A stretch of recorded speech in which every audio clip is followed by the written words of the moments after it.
I'd like to call to order the November 18th, 2010 meeting of the Johnson County Community College Board of Trustees, and we will begin with the Pledge of Allegiance. I pledge allegiance to the flag of the United States of America and to the republic for which it stands, one nation, under God, indivisible, with liberty and justice for all.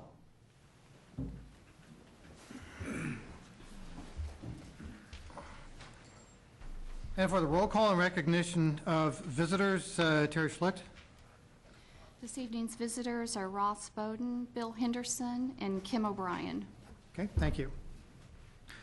All right, our next section is our first of two petitions and communications. Petitions and communications section of the board agenda is a time for members of the community to provide comments to the board. Comments are limited to 5 minutes unless a significant number of people plan on speaking. In that instance, the chair may limit a person's comments to less than 5 minutes. Presenters may choose to speak at the first or the second petitions and communications sections, but not both. Prior to the beginning of comments, we ask that you state your name, your address, city, and state. And at this time, is there anyone who would like to address the board? All right, seeing none at this time, we will close the first petitions and communications section and move on to the lobbyist report and Mr. Carter. Well, good evening, Mr. Chairman and members of the board. I trust that you all voted on November 2nd and you've seen the evidence of your vote at work, because we've had some significant change across not only local, state, but national elections as well. I wanted to touch a little bit on some of those changes, what that means, and what we see maybe bubbling up as priorities for this coming legislative session, and then close with a few important dates that you might want to add to your calendar. As I mentioned, the elections occurred on November 2nd. They're over, sort of, and you'll see what I mean a little bit later down in my report. For the first time since Bill Avery was governor in 1965, we find that Republicans have taken all of the statewide seats in our state. That's quite a while ago that a change this significant has occurred. And while Republicans seem to have dominated this particular election cycle, I don't know that I would specifically say this was about electing Republicans or Democrats. This election was really more about change from the status quo. And I think we'll see that play out over the course of the next couple of years, and it may even be the next election cycle before you see some leveling occur. I really do believe that as we begin to analyze the folks who were elected, how they got elected, the message that they were campaigning on, that's what we're beginning to see. Governor-elect Sam Brownback has already named his transition team. They're already at work vetting candidates for those cabinet agency positions. They're working on putting together the budget for the coming fiscal year. And I think they're beginning to see the challenges that the state has been facing over the past couple of fiscal years. Expect a significant house cleaning, if you will, at many of the state agencies, probably more so than what we've seen in the past 20 years or so. And that you have to go back several gubernatorial administrations, back to the Finney administration, to see the type of change that we probably are expecting. And I think also you should anticipate a slow start to the legislative session. There's a lot of folks who are going to be taking their jobs here relatively quickly. A lot of open positions, if you will, in state government. We also have a lot of newly elected state legislators, so there's going to be a bit of a hiccup at the beginning of the legislative session. When you look at the State House in Topeka, Republicans again picked up 16 seats. 5 of those seats came from right here in Johnson County, where we saw 5 Democrat incumbents defeated on November 2nd. That is certainly something worth taking note of, and gives the largest majority to the Republicans since 1953. And it was back then when there were 105 Republicans and 20 Democrats serving in the House of Representatives in Topeka. So again, we're seeing a large shift in the State House as well. We're already hearing that this legislature that has been elected is likely more conservative than maybe what the governor's initiatives or ambitions are, and that could present some problems. So we'll have to continue to watch closely the measures that are introduced on a daily basis over in Topeka beginning in January. It may not be as smooth sailing as we think. And I think that one of the other things that we'll see are committee changes with the new balance or imbalance, depending on how you look at it, of an increase in Republicans. You're going to see a difference in the makeup of the committee structure, and that will play out in a number of ways. You're also going to see some leadership changes in the chairmanships of those particular committees. Folks are going to have different interests depending on who gets elected to various leadership positions, and that's going to change the total makeup of how the House is situated. December 6th is just a date to kind of keep in your mind. When I talked about the elections were generally over, December 6th is the next election date. That's when the House will go to Topeka, and they have their own internal elections.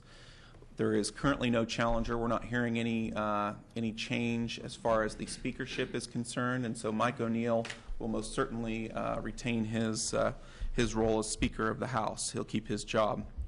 But that is not true for some of the other leadership positions in the House. Representative Merrick from right here in Johnson County is likely going over to the Senate. We'll talk about that in a minute, but that opens up some positions in the majority leader's race. Representative Siegfried has announced his intent to seek that position, as have Representative Carlson from St. Mary's and Representative John Grange from down in the El Dorado area. So those folks will be they are campaigning right now, traveling the state, working with the newly elected members, working with their colleagues who they've been serving with, to campaign for the number 2 top management position in the House. We've got 5 folks who've announced their intent to run for Speaker Pro Tem, which is the number 3 position in the House. Virgil Peck from Tyro, Gene Vickery from Lewisburg, Steve Brunk from Wichita, Anthony Brown from right here over in Eudora, and his district comes into Johnson County. Larry Powell from Garden City. So you have folks from all over the state seeking that Speaker Pro Tem position. And we've heard that there's a couple of others that are likely interested in running for that position as well, which would take that to 7. Again, that'll be an interesting election amongst that body to see who rises to the top for that particular seat. The Senate was not up for election this year, but we're going to see as many as, we know 3 for sure, and I think as many as possibly 5 positions in the Senate change. Senator Collier, who is the Lieutenant Governor-elect, has already announced his resignation, and his precinct election takes place on November 22nd. And so that's likely when we'll see that replacement occur. Senator Derek Schmidt from Independence, from southeast Kansas, has resigned his spot. He won the spot of Attorney General, and so there will be a number of House members that have indicated their interest in running for his seat. Again, it gets interesting because one of the names that has risen to the top is Virgil Peck. So is he running for Speaker Pro Tem? Is he running for the Senate? And that becomes an important matter amongst the elected body. And then Senator Huelskamp from Fowler, Kansas, will be resigning his seat soon, and there will be an election out there to replace his seat. I think that it would not be unexpected for a couple of senators to possibly receive positions in the administration. So I think we have yet to see a couple of other yet to be announced possible changes in the Senate. So the elections are over, but they're really not. We've got a lot of movement still yet to play out, and that again is one of the reasons why I think there'll be a slow start to the legislative session. Not unlike Kansas, the federal outlook is going to be a little different. I think President Obama called it a shellacking of his party, and I would not use that term unless that was a direct quote from him, and that is in fact what happened. Republicans have regained power in Congress. Senate did not quite gain enough seats to take over the majority, but is now not filibuster-proof any longer. Senate Republicans have already passed a 2-year moratorium on earmarks, indicating sort of the direction that things are going. And with my regular communication now with folks out there, one of the things that we're anticipating is a change from what we had hoped for or anticipated would be an omnibus bill that would sort of tie up the budget before this Congress ended, and it's now looking more like a continuing resolution, which in effect gives government a budget to operate until the next Congress comes in and deals with the budget. So we'll continue to be watching that particular component play out, because we still have in play a request for the solar parking, the solar canopy parking structure that would be here on campus. Looking to some of the top issues in Kansas, budget certainly rises to the top. For the first time in 3 years, the Consensus Revenue Estimating Group has reported an uptick, if you will, in the revenues or the receipts that the state is experiencing. While not going off the chart, they are up, and it's good news. October revenues alone were $50 million above expectations. That's taking into account the 1 cent sales tax and what it had already anticipated for. So while things are looking up, we're nowhere near out of the woods. Even so, we're looking at a $450 to $500 million hole in the fiscal year 2012 budget. That comes primarily from the ARA funds that the state accepted and spent over the course of fiscal year 2010 and 2011, as well as an increase in caseloads from Medicaid and Medicare at SRS. Those are things we just can't get away from. I'll talk about a couple of other challenges that the budget's going to face down the road. I think as this administration is coming into power, and as they're sort of putting their transition team together, it's very difficult because they have to put a budget together for state government, and they're just sort of coming into the game right now as we speak. They're beginning to get their arms around that, and I think that they're fully appreciating the fact that $1 billion has been cut out of the state budget over the course of the past 2 years. That makes things a lot more difficult than maybe what they'd anticipated. The governor-elect is already on record asking legislators not to repeal or cut the 1 cent sales tax that was passed last year. And I think that sort of gives an indication as to where we're going. With regard to tax policy, I do think we'll see significant discussions on sales tax exemptions, other business exemptions. We'll be looking at the income tax structure, both for personal and corporate income tax. And I think we'll be looking at some of those economic development incentives that play out through various tax exemption mechanisms. That's all going to be part of the mix as lawmakers seek to develop the budget, and as the governor-elect and his administration comes in and seeks to put together a budget.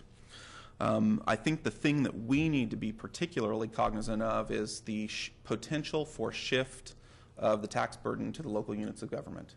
That's us. And we've been very fortunate, very successful in crafting budgets that have not required an increase. But I am concerned. There's very few places to cut as we look to the new budget. Education is certainly one, and when I speak of education, maybe that's a nice transition to talk about K-12. They're anticipating a $146 million increase in their budget due specifically to increased enrollments and to increases in free and reduced lunch counts that make up the dollars that they receive. And with the heating up of the lawsuit that some school districts have brought back to the state, again, that's going to really play a role in the overall discussion as far as how education is financed, what the education formula looks like, and I still continue to see it as a place for significant cuts this coming session. So again, you cut one place, but it's got to be made up somewhere else because the need, or depending on how, if we go back to the lawsuit and start talking about what suitable education means, that gets into a whole new discussion on where we're at financially. With regard to higher ed, the Board of Regents have been pushing they've approved formally and presented to the legislature, at least in the interim sense, their Kansas commitment. That's the 5-point plan that I talked about at the last meeting. It's about a $50 million infusion into the higher education budget. Keep in mind that present day funding for higher education is at the 2006 levels. So you have to go back quite a few years to get to where we're presently funding higher education. When you add to that mix the technical education funding formula model that was approved yesterday at the Board of Regents meeting, depending on how they make their budget appeal, that could be a total of $110 million for all of higher education. If you take the $59 million, if they do ask for that full amount, plus the $50 million for the Kansas commitment, when you add those two figures together, the higher education component, the K-12 component, along with the existing hole that we know has to be dealt with, you're up now in the $700 million range. We know that's not realistic, and I'm not sure what the answer is at this point, and wouldn't even hazard a guess. I think that the bright side could come from increased investments in economic development mechanisms, and that is going to be another big push for this particular administration. I think that you'll see a big push for rural economic development, and in particular creating jobs in the rural sector, with the idea that you get the income tax revenues rolling back into the state coffers. With that, I think you'll see some significant changes with the makeup of what the Department of Commerce looks like. I think all of state government's going to look a little different, but in particular, the 5 families, if you will, that make up the Department of Commerce are probably going to be shifted around a little and jostled up a little. The final thing that I just wanted to touch on, not because it will be so much a discussed item in the legislature, but all of the votes taken this year in the legislative session will sort of play out in this particular discussion, and that's the discussion of reapportionment and redistricting. That process will begin in earnest in May. We'll have some discussions, we'll have some meetings, there'll be some committees appointed, and we'll have some meetings where they don't really do anything, but the work will start in May and continue throughout the fall, the summer and fall session, to look at redrawing the boundaries, not only for our congressional districts and what those look like and whether we retain all 4 seats or if we lose a seat, but even locally here at home, we start drawing the puzzle pieces that make up the various districts that we elect folks to. Finally, just want to touch briefly on, we've been talking about the breakfast that we do, and we've solidified the dates. We're working on communicating with the elected officials and getting commitments from them. But you can see the dates on the 3rd page of the legislative report. You might begin looking at those and seeing what your availability looks like, and we'll be sending out a more formal request for you to RSVP. So that we can plan on attendance for those particular breakfast meetings. The other date that I've listed there is January 10th. That's the day that the legislature convenes, and again, it's more of a pomp and circumstance event than it is anything. Probably even more so with all of the new elected officials at the state level. That will be a very ceremonial day. Lots of swearing-ins, lots of formality, lots of open houses and office visits will be occurring on that day. So not a lot of work will get started on January 10th, but again, we'll begin shortly after that. Then finally, the date of February 15th, that will be occurring while we're at the National Community College Summit in Washington, D.C., and that's the date that we will be hosting the same type of reception that we attempted to last year before Snowmageddon took over and closed down the whole eastern half of the United States. I would ask that you be patient with me as I attempt to schedule our visits with the delegation. There's new offices. Well, some of them might not even be in offices yet. They're going to have new staff that aren't familiar with procedure, and so it's going to be a little bit of a challenge to get our visits scheduled. and do the business that we need to do while we're out there. That's just part of the change, but we'll get through it. I've already begun those conversations with the elected officials themselves. They're not the ones that make those appointments, but in many cases they haven't put those people into place yet. So I just wanted to get on their radar screen and let them know that we're coming, we'll be there, and we'll be making those appointments. So I think that's a good place to stop. All right, thank you, Mr. Carter. Do we have any questions? Trustee Cook. Thank you, Mr. Chairman. Dick, it may be way too early, but I've been, in another session, we were told that about 60 of the new House people at the federal level coming in have little or no political experience. And you mentioned that a number of them will obviously have new staffs and might not have offices yet. Any prediction as to how this new wave of representatives, congressmen, will work in D.C. On our behalf? Yeah, I definitely think as far as Kansas is concerned, we'll be well represented. From a national perspective, I think that there are folks that have campaigned on significant change, and I think that you'll see some that will rise to the top as far as how loud their voice may be. Congress is a difficult institution to take off course. You can make some corrections, you can make some changes fiscally, but significant change, our government is just not set up for that type of mechanism.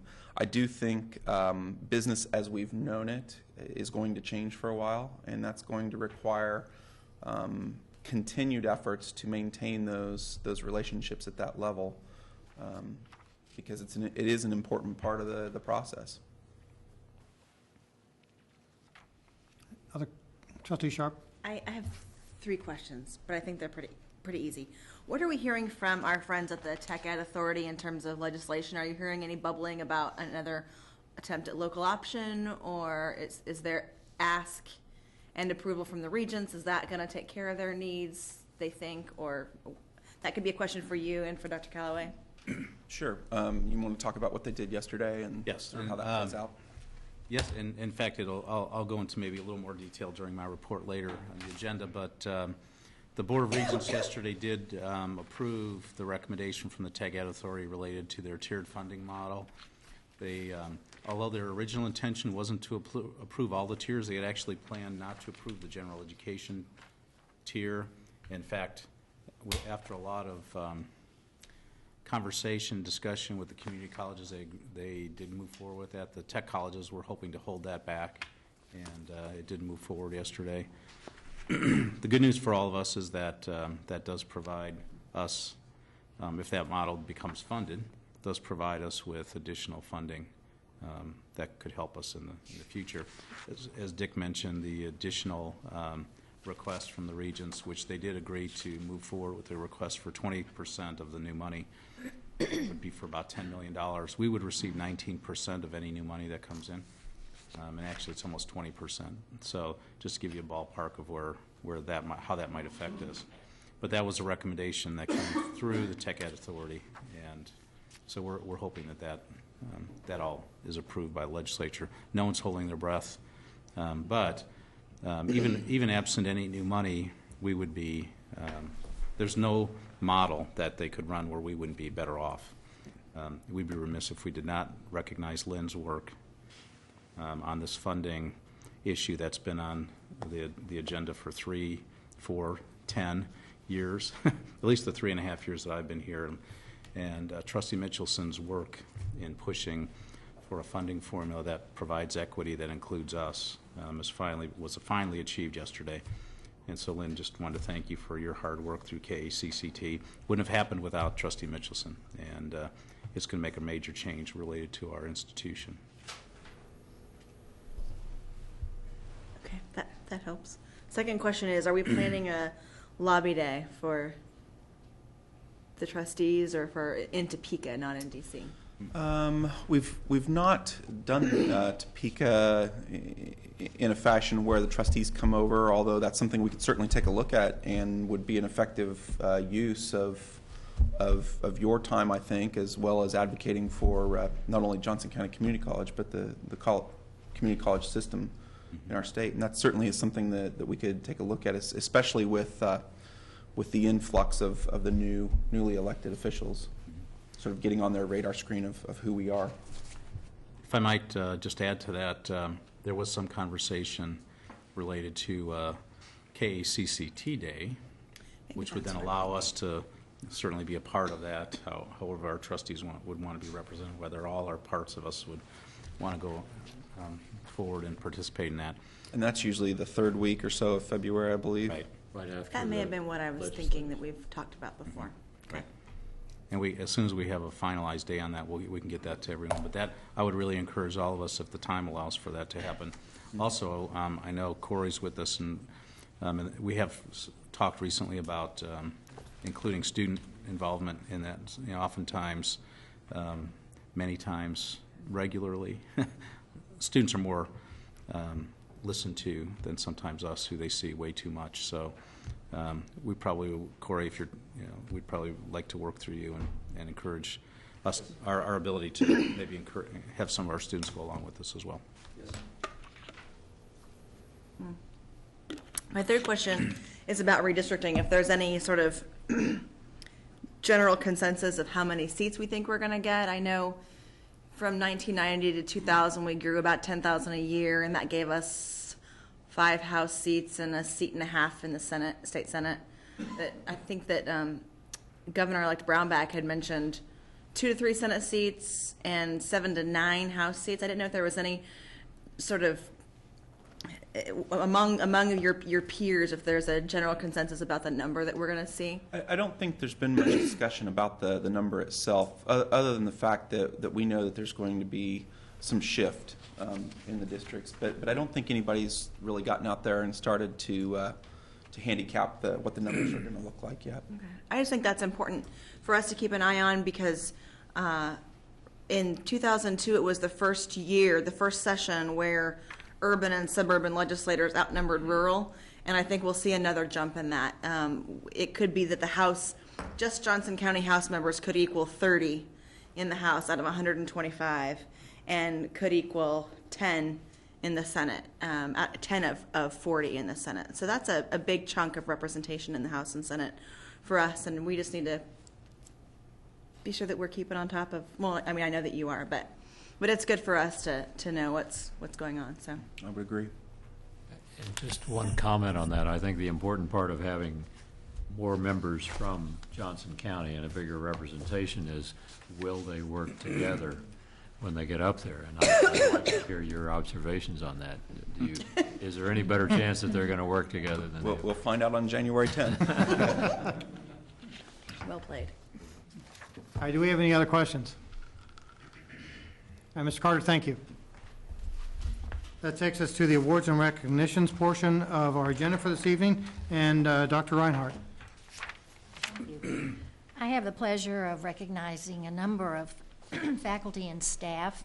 We're very proud of them, and this is a great opportunity to recognize them, and in some cases to present them awards that they have received. First, I'd like to ask Darren Marshall to come to the podium, and I'll tell you a little bit about Ride for Kids, with which Darren has been working and for which he's being recognized. For the last 5 years, Johnson County Community College has been the site of the Kansas City Ride for Kids, a motorcycle ride that takes place on the campus in July. One of 40 such rides around the country, the Ride for Kids has raised more than $221,000 to benefit the Pediatric Brain Tumor Foundation. Darren Marshall, a senior support analyst in the college's information services, is the co-task force leader for the ride.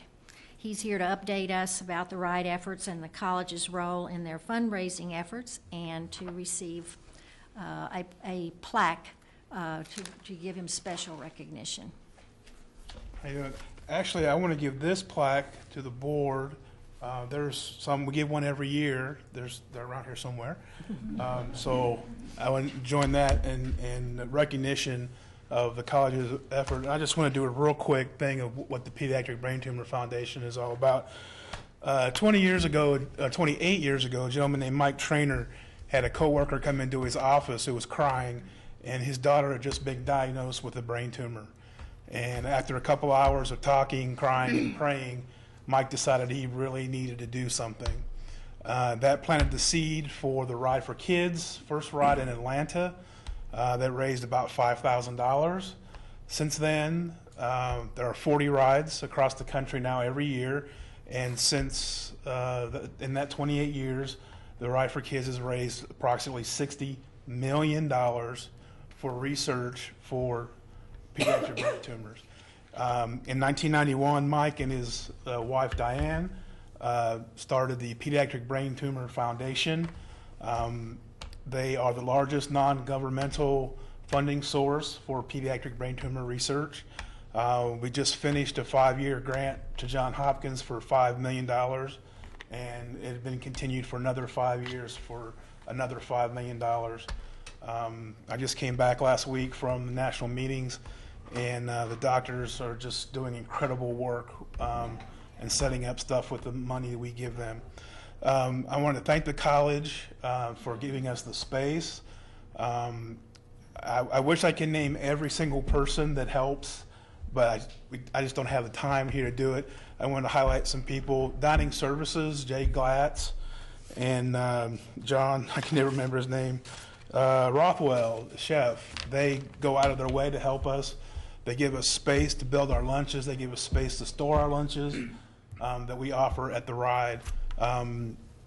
Security, facilities, they cut the grass where the tents are back in the train lot so people can walk safely. They take extra care.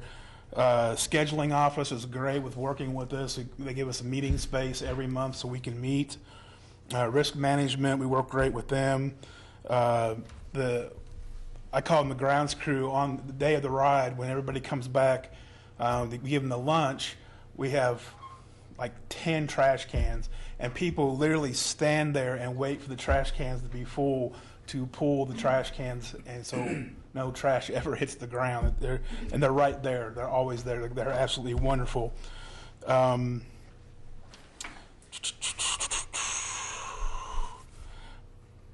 Anyway, I could talk about this forever. It's my pet peeve. Anybody who wants to volunteer or come out, you can contact me. My email's in the school directory. Next year's ride is July 10th, 2011. It'll be a nice, cool July morning. And one of the things, I've talked to other task force leaders around the country, and we have a lot of rides at community colleges. And I talk to those folks and tell them what this college does for this event, and they are absolutely stunned. Some of the places get absolutely no support, but a physical place, they get nothing from the school. So I want to thank the school for something positive, and hopefully we can raise more money next year and continue our goal of eliminating the need for the Pediatric Brain Tumor Foundation. Thank you. Thank you, Dan.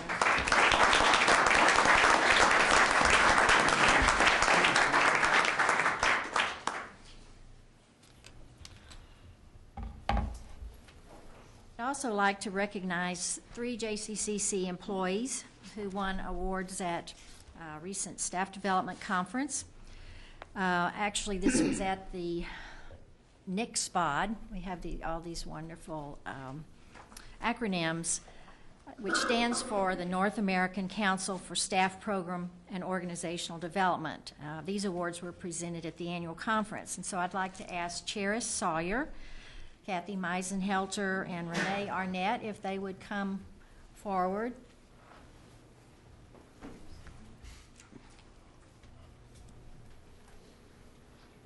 Mrs. Charis and Kathy and Renee. I'd like to tell you a little bit about the awards which they received. Charis received the NICSPOD Exemplar Award. Charis is professor chair of our reading department, and she received the Exemplar Award that was presented to a faculty or staff member or administrator who best exemplifies professional development at their institution. Congratulations, Charis. Kathy Meisenhelter received the NICSPOD John Fry Individual Merit Award. Kathy is the manager in staff development and HR systems, and she received the Fry Individual Merit Award. This prize recognizes individuals who have made outstanding contributions to staff, program, and organizational development on a regional, state, or provincial or local basis. Congratulations to you, Kathy. And Renee Arnett, who was the award recipient for the Nick Spot Innovation Award. Renee is the director of the Career Development Center and received this Innovation Award, which recognizes achievement in a program, project, or event that demonstrates innovative ideas, adaptations, activities, or approaches that enhance the effectiveness of staff program or organizational development. A little bit about what Renee was recognized for in terms of innovation. Renee completed Strengths Advocate training in June 2008 at Gallup University, which is in Omaha, Nebraska. And as one of the campus advocates for strengths here at the college, this award recognizes Renee's cumulative efforts across campus over the past 2 years, in which she facilitated work group in-service training sessions for a number of departments, integrated strengths into annual career development presentations for the campus's Leadership Institute and Leadership Development Program, inspiring a group of colleagues to become trained as strengths educators through staff development and thus to advance the strengths movement on campus with faculty and staff. She created new career exploration handouts in the Career Development Center specifically designed for students as related to their personalities and strengths. And she supported staff in the Career Development Center to recently become trained as strengths educators for the promotion of strengths development to college students through individual or group strengths training sessions with them. So congratulations to each of you. We're very proud of you.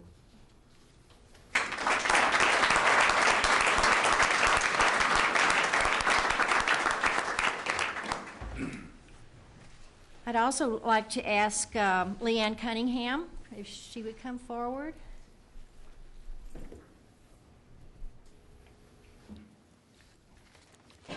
While Leanne is on her way to the podium, Leanne Cunningham is our Employment Relations Internship Coordinator in the Career Development Center, and she is the recipient of the Kansas Association of Colleges and Employers 2010 Chairperson of the Year Award.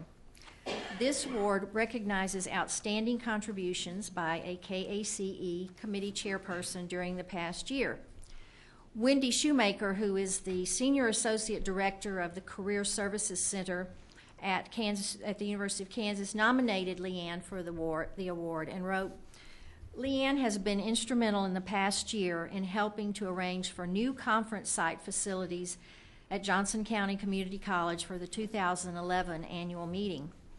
Being the chair of the site selection committee involves multiple meetings, site visits, constant communication with multiple stakeholders and vendors, as well as a keen eye. Leanne oversaw the exploration of at least 3 different locations within the Kansas City area, each of which contained multiple hotel sites and conference facilities. She provided the KACE board with intelligently summarized information that helped the board to make good decisions. According to Wendy, her fine leadership, that's Leanne's fine leadership, has helped KACE through a time of transition of exploring a variety of conference site locations beyond hotels and has laid the foundation for a successful and highly professional 2011 annual meeting." Thank you, Leanne.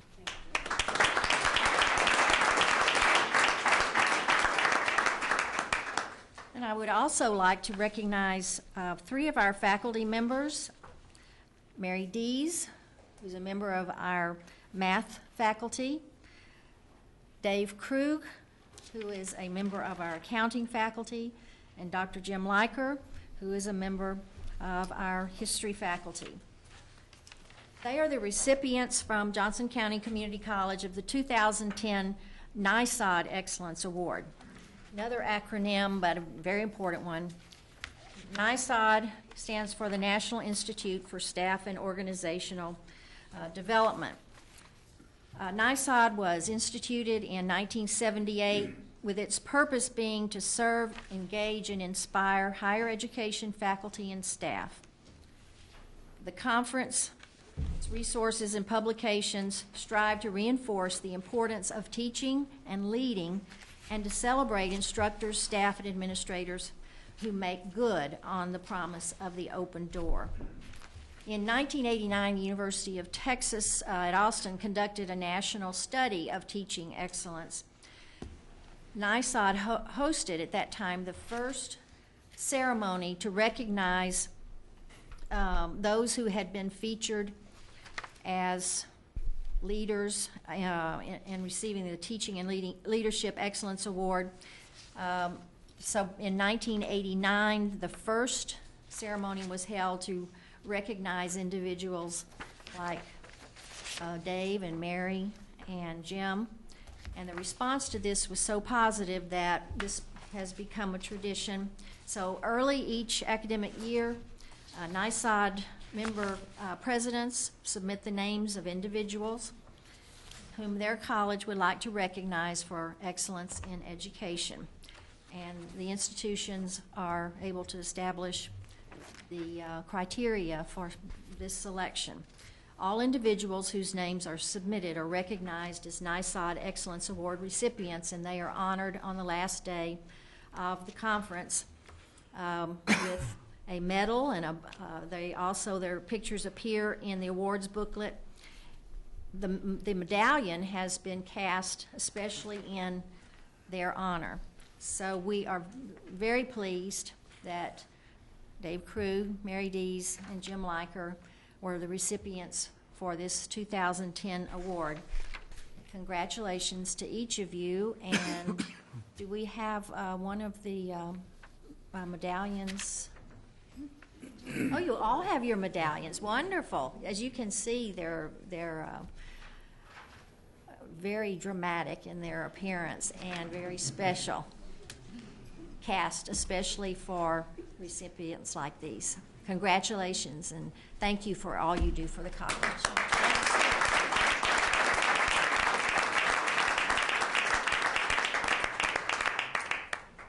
And then finally, Dr. Calloway received an email from a woman whose daughter attends the college and who is a soon-to-be graduate of our paramedic program. In fact, she's supposed to graduate in December.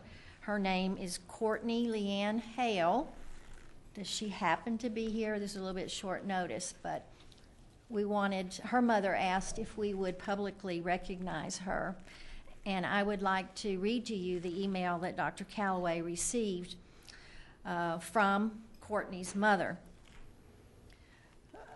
Courtney's mother said, "I never thought I would be in a position that called on Courtney's knowledge to save my life. As a parent, I am proud of her and what she has accomplished. As a receiver of her learned skills, I can only say thank you and thank God. This morning," and that was this morning, her mother, Courtney's mother, took some medication, and you know how large some of these tablets and things can be, and it lodged in her throat. Instead of going down, it lodged in my throat. I could not swallow, cough, breathe, much less talk. Courtney was wakened from a sound sleep, light shining in her eyes, and I, the hysterical mother, was pointing at my throat. It took Courtney 3 thrusts to dislodge the pills and to allow her to breathe again. She acted on instinct and saved me. I am eternally grateful. What was so astonishing to me was her ability to fall back to sleep. After numerous times praising her, Courtney said it was what she was trained to do. And so Courtney's mother asked that we recognize her daughter, and she went on to say, At 43 years of age, I have never saved a life, but today, my daughter, who is in the paramedic program at Johnson County Community College, today my daughter saved my life. So we would like to honor and recognize Courtney McHale, Leanne Hale, excuse me.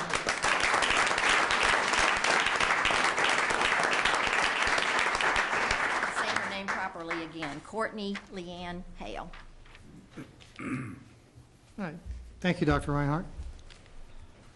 We'll move on to committee reports and recommendations, beginning with management and Trustee Drummond. Thank you, Mr. Chairman. I appreciate the opportunity. Would like to call your attention to material behind tab 2. And if you could start with page 2, I'd like to make a couple comments on our minutes. You'll find on page 2 an agenda item that we've discussed 3 times now. And we want to have you be aware of the progress we've made. At our November 9th meeting, we discussed this issue again, and we are being very careful to do our due diligence because we're talking about asking the board to spend a sizable amount of money. There is a campus development reserve fund that has several $1 million in it, and we think that a good investment from that fund would help us to save money in the long term. One way we believe that we can spend some of this money for an investment for long term for the college is energy efficient measures. As you might recall, we had a Burns-McDonald report that was done not too long ago regarding our energy efficiency. And one of our concerns is another report that we received this fall showed what we think are some very significant increases that will occur in our electrical rate over the period of the next several years. We estimate that our energy bill could climb from $2.3 million in this year to as much as $3.5 million in fiscal year 15. So we believe that for many reasons we need to address this as best we can. Again, we've had some spirited discussion about this. We are continuing to investigate it. We trust that we'll be able to bring a recommendation to this board in December, but I just wanted to give you a heads up, let you know the progress we're making on that. With that being said, we'd like to turn your attention to page 8 as we begin to go through some of the recommendations for tonight. One of the things we've been taking a close look at is the potential of refunding some of our bonds. There are trends in the bond market that changed a little bit today, but there are some longer-term trends that we want to take advantage of. We have an opportunity potentially to reduce the debt payment in the neighborhood of about $40,000 annually through 2027. Before we discuss this and read the recommendation, I'd like to ask Bill Henderson from Piper Jaffray, our bond counsel, to come forward and give us a little overview of what I've said and be ready to ask some questions. And I would like to start with asking him the first question and then turn this over to the board for other questions. One of the things that we are trying to take a look at, Bill, would like you to try to help us with, is some forecasting in the future. We know that's tenuous at best, but if you could just give us your best sense of what you think is going to happen to the bond market in the near and the long term, please. Wow, it's on the record, huh? Well, what's happened, one of my colleagues met with the committee about 8 or 9 days ago, and since that time, we've had some deterioration in the bond market. As Mr. Drummond mentioned, that we're looking at savings of approximately $40,000 a year, and you know, we're moving towards a sale of the bonds in January. When thinking through this refinancing, we knew going into it that December was going to be a heavy supply month. It always is in the municipal bond market. For whatever reason, we have all 11 months, and then all of a sudden everybody tries to do everything in the 12th month. I think this year, just given year-end and funding difficulties by various governments across the country, supply is particularly heavy. Additionally, there are certain things that are expiring on 12/31 from the Stimulus Act. And so as a result, I think a lot of people are trying to get into the market. Just as an example, California, state of California alone this week was looking at borrowing $12 billion total which represented probably about 60 or 70% of the national market. That's a lot of debt for our markets to absorb. But we kind of anticipated that December was going to, this period of time, late November and December was going to be a heavy supply month, and that's why we're targeting January. But what's happened in the bond market this week is that we saw rates go up as much as 50 basis points in the municipal market, which is about as big a swing as I think I've seen in my career, particularly when you're coming off of, on relative terms, off of rates of perhaps 3%, let's say. A 50 basis point move is a huge move in rates. I think today the bleeding stops, so to speak.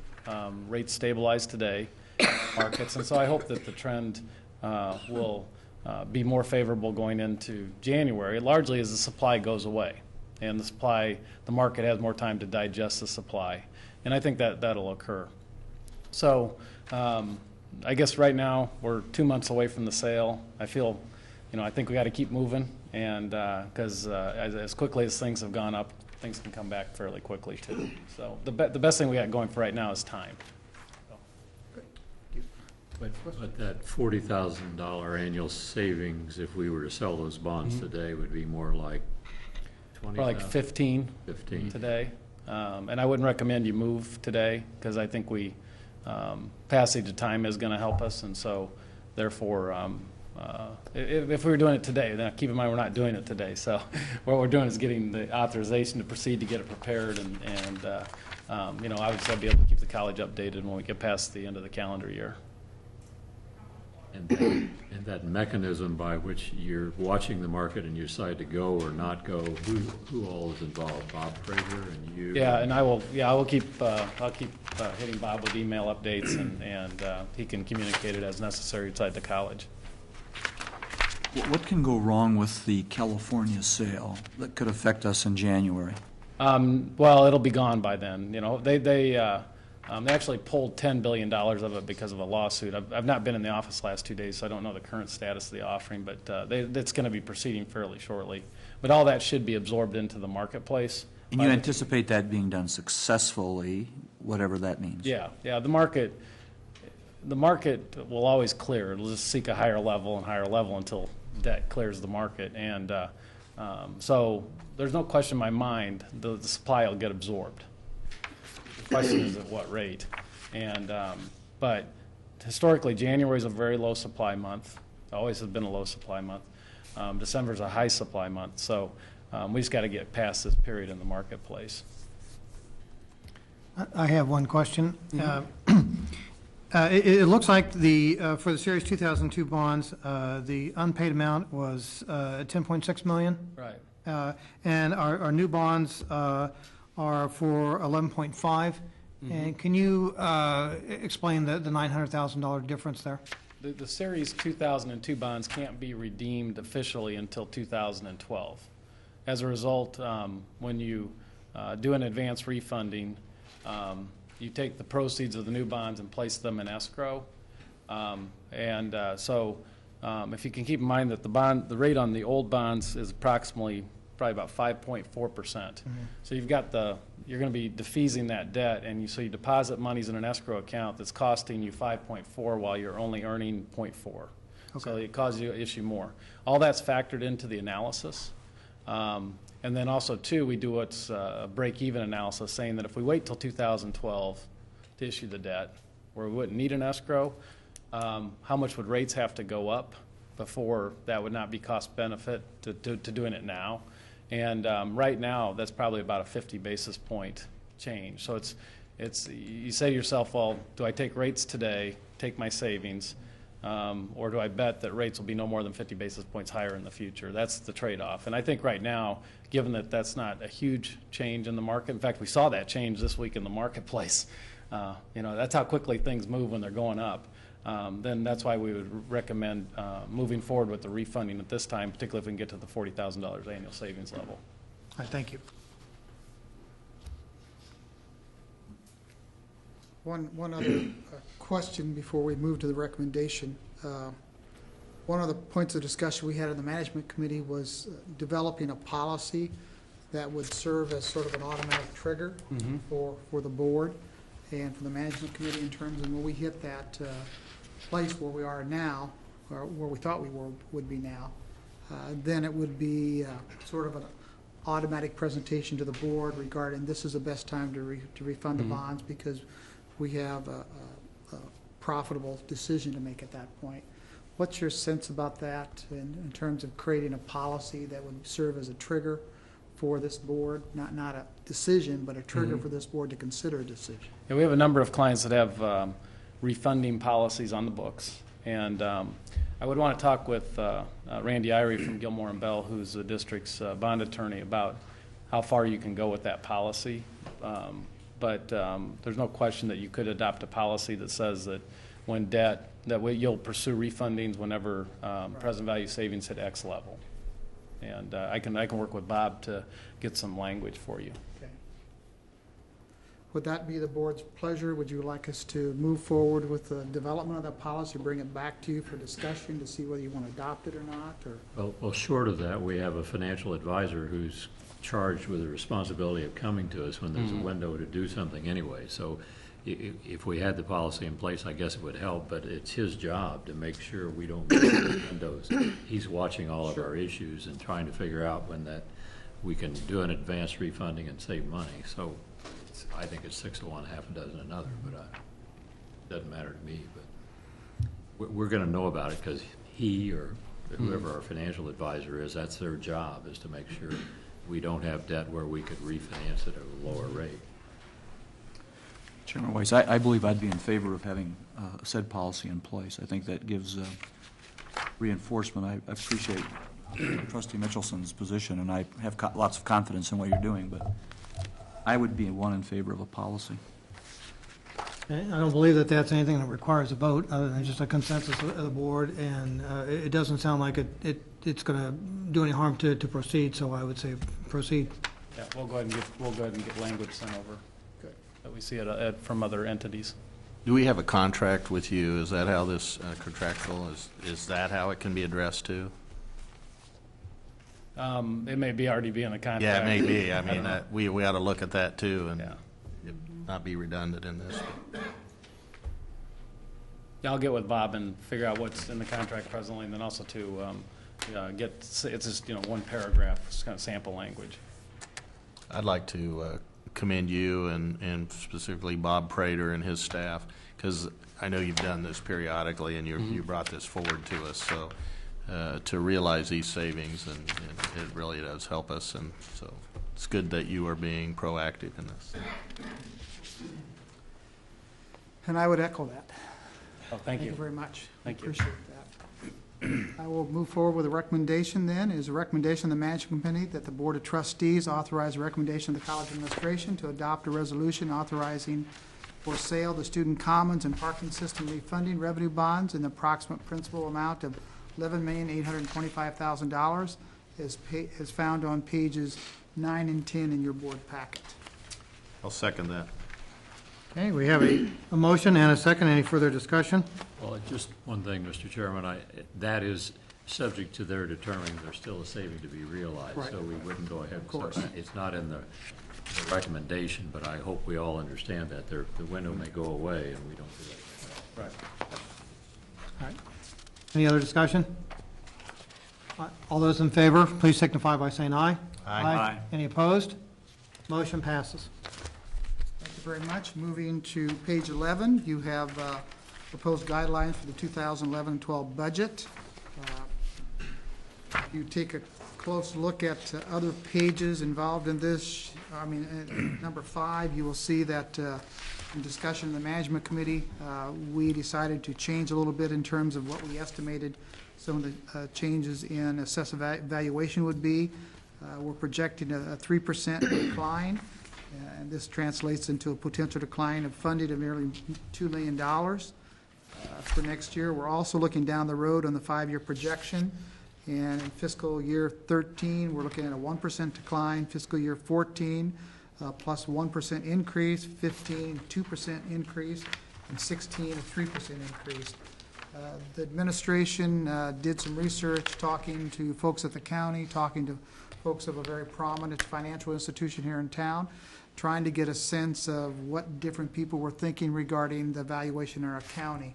And as they did this research, they came up with this figure. As we know, it's a moving target.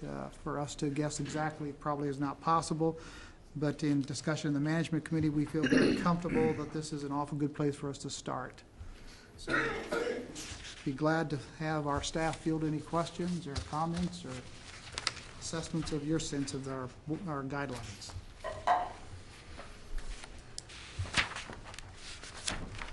Well, I'm not hearing anything. Would you like to make a motion? I sure would. It would be the recommendation of the management committee that the Board of Trustees accept the recommendation of the college administration to approve the guidelines for fiscal year 2011-12 budget as found on page 11 of your packet, and I would so move. I'll second that motion. All right, have a motion and a second. Any further discussion? Trustee Sharp? I have a quick question. If we approve the guidelines, does that mean we're automatically approving a $5 tuition increase? No. Okay. These are just our planning planning guidelines that give us the parameters then for us to start to build a budget and work within that. As we get towards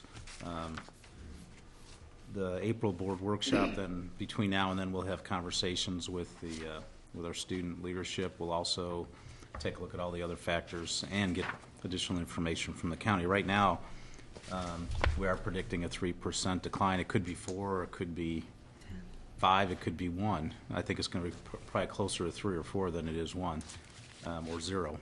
And so as those things adjust, we'll be back related to not only some of the other guidelines, but also tuition.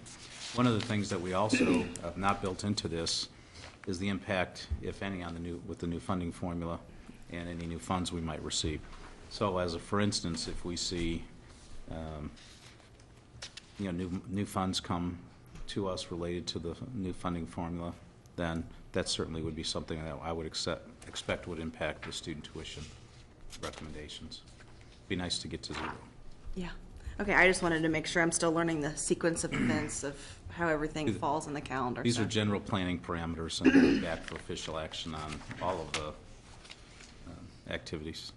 But this is just a planning. Yeah, it gives us a start, Right. a place to start, and then Right. it keeps coming back to us monthly. Right. So plenty of time for input as the environment changes around us. Any other discussion? All right, all those in favor, please signify by saying aye. Aye. Any opposed? Motion passes. Thank you very much, Mr. Chairman. If you would turn to page 14, we have moved forward and lumped all of the remaining recommendations together. I will read the synopsis of each one very quickly, and you certainly can pull anyone out for discussion if you'd like to do that. The next recommendation pertains to a 10-year contract with U.S. Bank for on-campus banking services. The following is establishment of an annual contract with University Money Centers for the provision of automated teller machines. The next recommendation talks about allows an annual volume purchase with Dell Marketing to renew an automatic one-year contract, automatic extension of a contract for 1 year. The following one is to approve the Building Restoration Corporation to do masonry repairs to Billington Library and OCB. Next one to approve annual contracts with Artex Fine Art Services to transport art to Nerman and back. And the last one to approve the purchase of Adobe software for maintenance from Endpoint Technologies. I would make that a motion unless you would like more discussion about any one of these. Mr. Chair, I'd like to discuss a 10-year arrangement with U.S. Bank independently of. I just think that's a long time to enter into. Generally, a lot of our arrangements have been annually renewed, and I'm kind of surprised we got a 10-year contract. Sure, that's wonderful. Would you like to just discuss that one and then deal with them all the remainder, or would you like to deal with the others and then just come back to this? Whichever way is best, whichever way. Why don't we go ahead and have discussion, and then if we need to pull it out for another reason, we can do that, but discuss this one, and then if everybody's comfortable, we'll just do them all together, if that's okay. I might suggest that if Mitch Borchers might join us at the podium. And maybe to Trustee Mitchelson's question, institutionally, we've had a relationship with the Johnson County Credit Union for, Mitch, about 25 years? 10 years since the student 10 center years since the opened. last renewal. And part of the reason for the renewal or for a longer period of time, is some of the benefits are significantly greater, but also for an entity like U.S. Bank to come in, or the credit union to come in for just a year at a time really isn't worth their while to get into the whole dynamics of renovation of space and all the other things. So, Mitch, let me turn it to you. You can speak to the issues and maybe some of the history of how we've handled banking. Okay. And this is for the on-campus bank service. Right, thank you.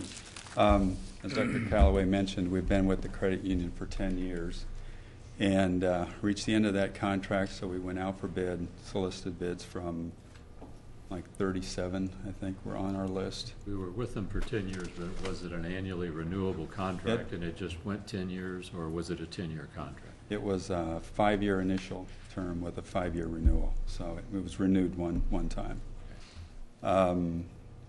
So we went out for bid. We received a proposal from the credit union, again for a similar term, and U.S. Bank proposed either a 5-year term or a 10-year term. In both of their options, they were offering an initial payment up front. So the 5-year offer included a $50,000 payment to the college, and the 10-year option included a $100,000 payment up front. We felt that, and the reason they did that is a significant capital investment, hiring people to staff it, that sort of thing. We felt that it was important to have the continuity, and the $100,000 obviously was attractive also. So we elected to go with the 10-year as a recommendation.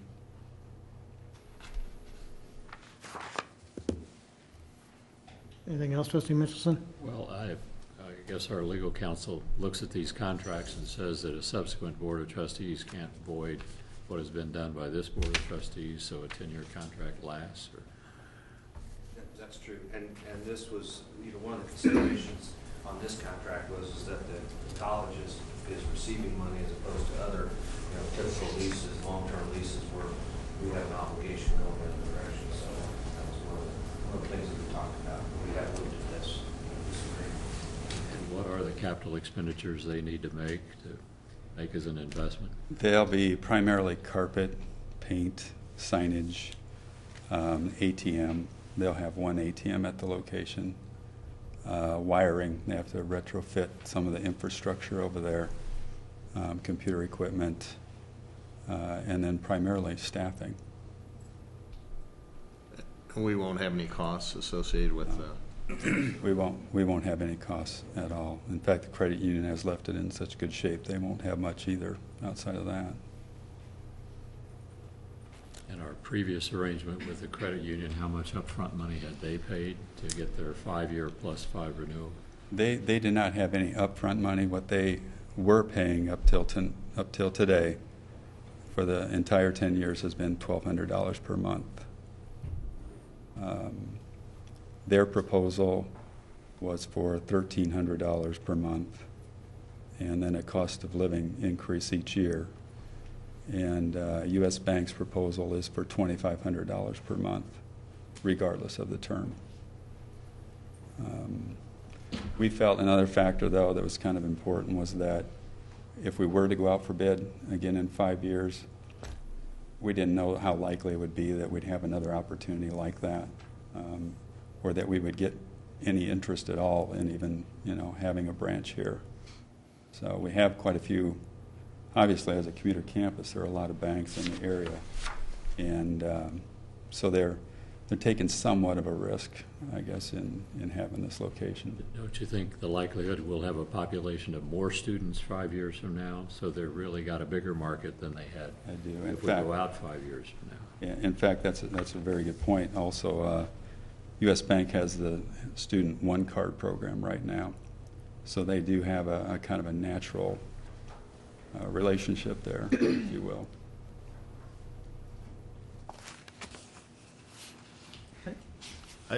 I'm okay with it. I think that the indication that Johnson County Credit Union was only going to put willing to pay another $100 a month. Kind of tells how much business they were generating out of this. So if we can get a $100,000 payment, I think it's a smart move.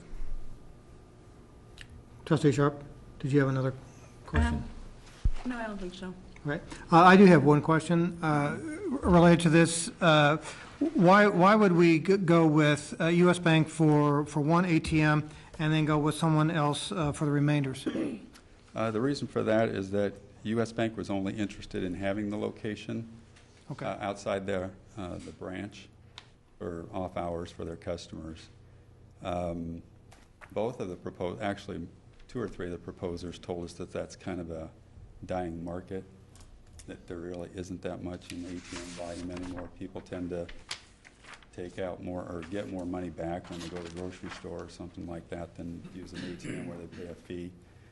We had a proposal from an ATM provider, and that's Universal Money, and they'll be paying us $500 per ATM per month per location. So they'll replace the one that's located out here in the GEB building, and then if there's an interest or a need to have any others on campus, then they would be the provider of those as well. All right, thank you. Mm-hmm. Thank you.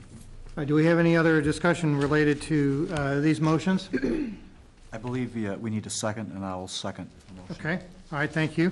And it looks like we still have everything to be considered as a package, and that we don't wish to pull any of those out. Is that correct? Correct. All right, and with that then, we have a motion, and we do have a second. Doesn't look like there's any further discussion, so we'll call for a vote. All those in favor, please signify by saying aye. Aye. Any opposed? All right, motion passes. Thank you, Mr. Chairman. That completes the recommendations, and there are several other pages there for your reading, timelines and infrastructure things, so glad to answer any questions you might have about those. All right, thank you. Seeing no other questions, let's move on then to learning quality, and Trustee Sharp. Thank you, Mr. Chairman.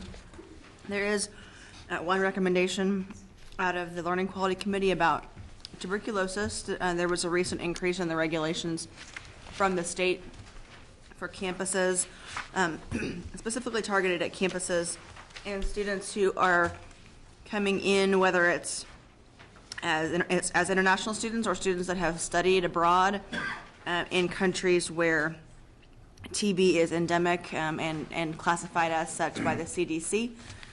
This recommendation will just increase our ability to test them and get them access to treatment if they're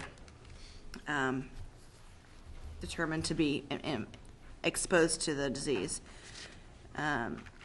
It is the recommendation of the Learning Quality Committee that the Board of Trustees accept the administration's recommendation to add Student Personnel Policy 321.01 as found on page 29 of the board packet.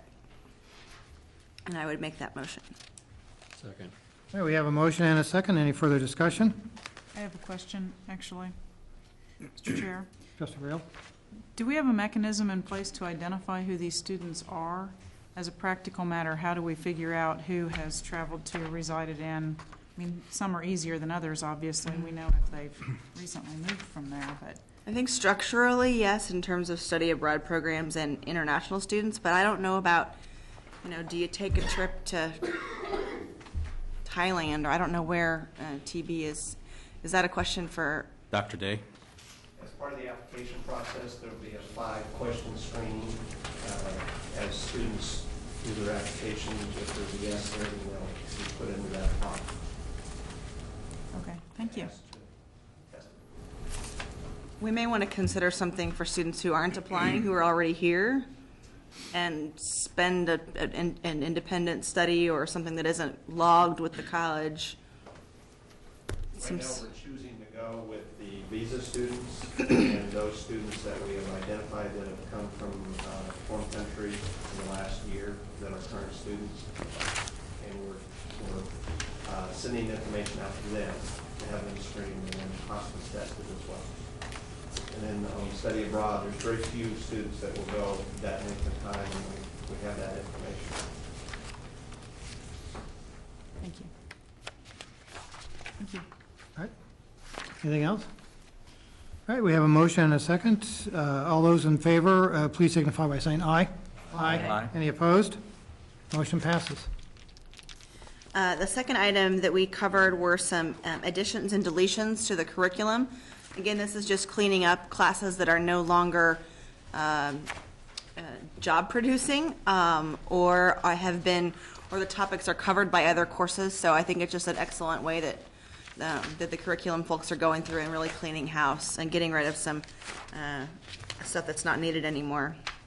And the hot topic of conversation was the full-time to adjunct faculty conversation. And the talk that we had in the committee was about not just looking at the number of full-time faculty compared to the number of adjunct faculty. There are about 300 plus, between 320 and 350 depending, full-time faculty, and then 600 approximately adjunct faculty. And it's more appropriate or a more adequate comparison to look at the number of hours that are taught. And what I found to be interesting was that any overage hours, any hours over 15 that are taught by a full-time faculty are actually counted as adjunct faculty hours. That overage, if somebody teaches, as you'll see in the board packet, 21 hours, that difference is considered adjunct time. So Marilyn is working on a report to produce an effective an actual apples to apples comparison of full-time faculty hours versus adjunct faculty hours. I think that'll be an interesting look. And we're talking about this book about what's better and what's best and what's best practices, and so we'll be having that conversation at length in the next few months. And that's all. All right, thank you. And by 15 hours, I presume that you mean 15 hours per semester? Yes, I'm sorry. 15 hours per semester. All right. All right, we'll move on to human resources, and Trustee Dr. Cook. Thank you, Chairman Weiss. I would draw your attention to tab 4, the November minutes. We did meet on November 2nd. We did have an extensive discussion as we continue to review the non-discrimination position on gender identity and gender expression. The group made a presentation regarding their viewpoints and what they would like us to consider. I made a nice presentation of about 6 elements, and a lot of it has to do with other issues, I think, as we deal with students and faculty, and that is, do we have a safe workplace for faculty and students, and how do we try and eliminate discrimination or bullying or what may take place. We've also reviewed case law that's available in this area, and the committee continues to examine. We're taking it very seriously, and we're continuing to review what our position might be, and that will come back to this board in the near future. We also had an update on the benefit task force work. Both Dr. Corbin and Dr. Reinhardt gave updates as to the various subcommittees. Dr. Reinhardt on the workforce subcommittee, kind of related to what Trustee Sharp has indicated about the faculty to ratio full-time, part-time. I would draw your attention that in October minutes, which you have on the previous page, we did have quite a presentation on the compensation philosophy. Trustee Rail is going to report on that in more detail as we discuss that also at collegial steering today. Our next meeting is December 7th, and I would defer to Trustee Rail, who also sits on the committee, if you have anything additional for the human resources. Thank you, Trustee Cook. And I did just want to add briefly this topic of conversation around the non-discrimination policy has had what I think we all who have looked at the issue consider to be a very positive effect, in that it's caused us to take a much deeper look not just at this particular issue, which is where we started the ball moving, but on a more global issue at the concept of mutual respect campus-wide, regardless of what differences or diversities may exist. And so I think there's been some very healthy and robust discussion around this whole concept of mutual respect for folks who have differences or who may be carrying issues that are different from our own opinions. And so I think it's been a very lively discussion and well worth the time that we've spent. All right. Thank you. Brings us to the Audit Committee report, which you will find under tab 5. And due to time considerations, I won't go through the minutes there, which you have in front of you, other than to mention that the Audit Committee meeting did meet on November 1, and we do have 3 recommendations this evening.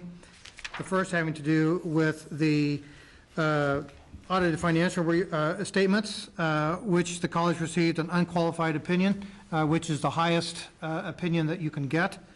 And so I believe that you have also all received a copy of that with your packet. And so I won't go through that with you at this time unless there's any particular questions that someone asks. But I would like to make the recommendation of the Audit Committee that the Board of Trustees accept the administration's recommendation to accept the audited financial statements for the year ending June 30th, 2010. And I'll be happy to make that motion. Second. All right, and questions? All right, seeing that there's none, all those in favor, please signify by saying aye. Aye. Any opposed?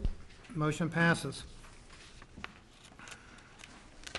I'd like to move next to the recommendation on the working agenda, which is found on page 38 of your packet, and is the recommendation of the Audit Committee that the Board of Trustees approve the amended fiscal year 2010-2011 Audit Committee working agenda as found on page 38 of the board packet, and I'll make that motion.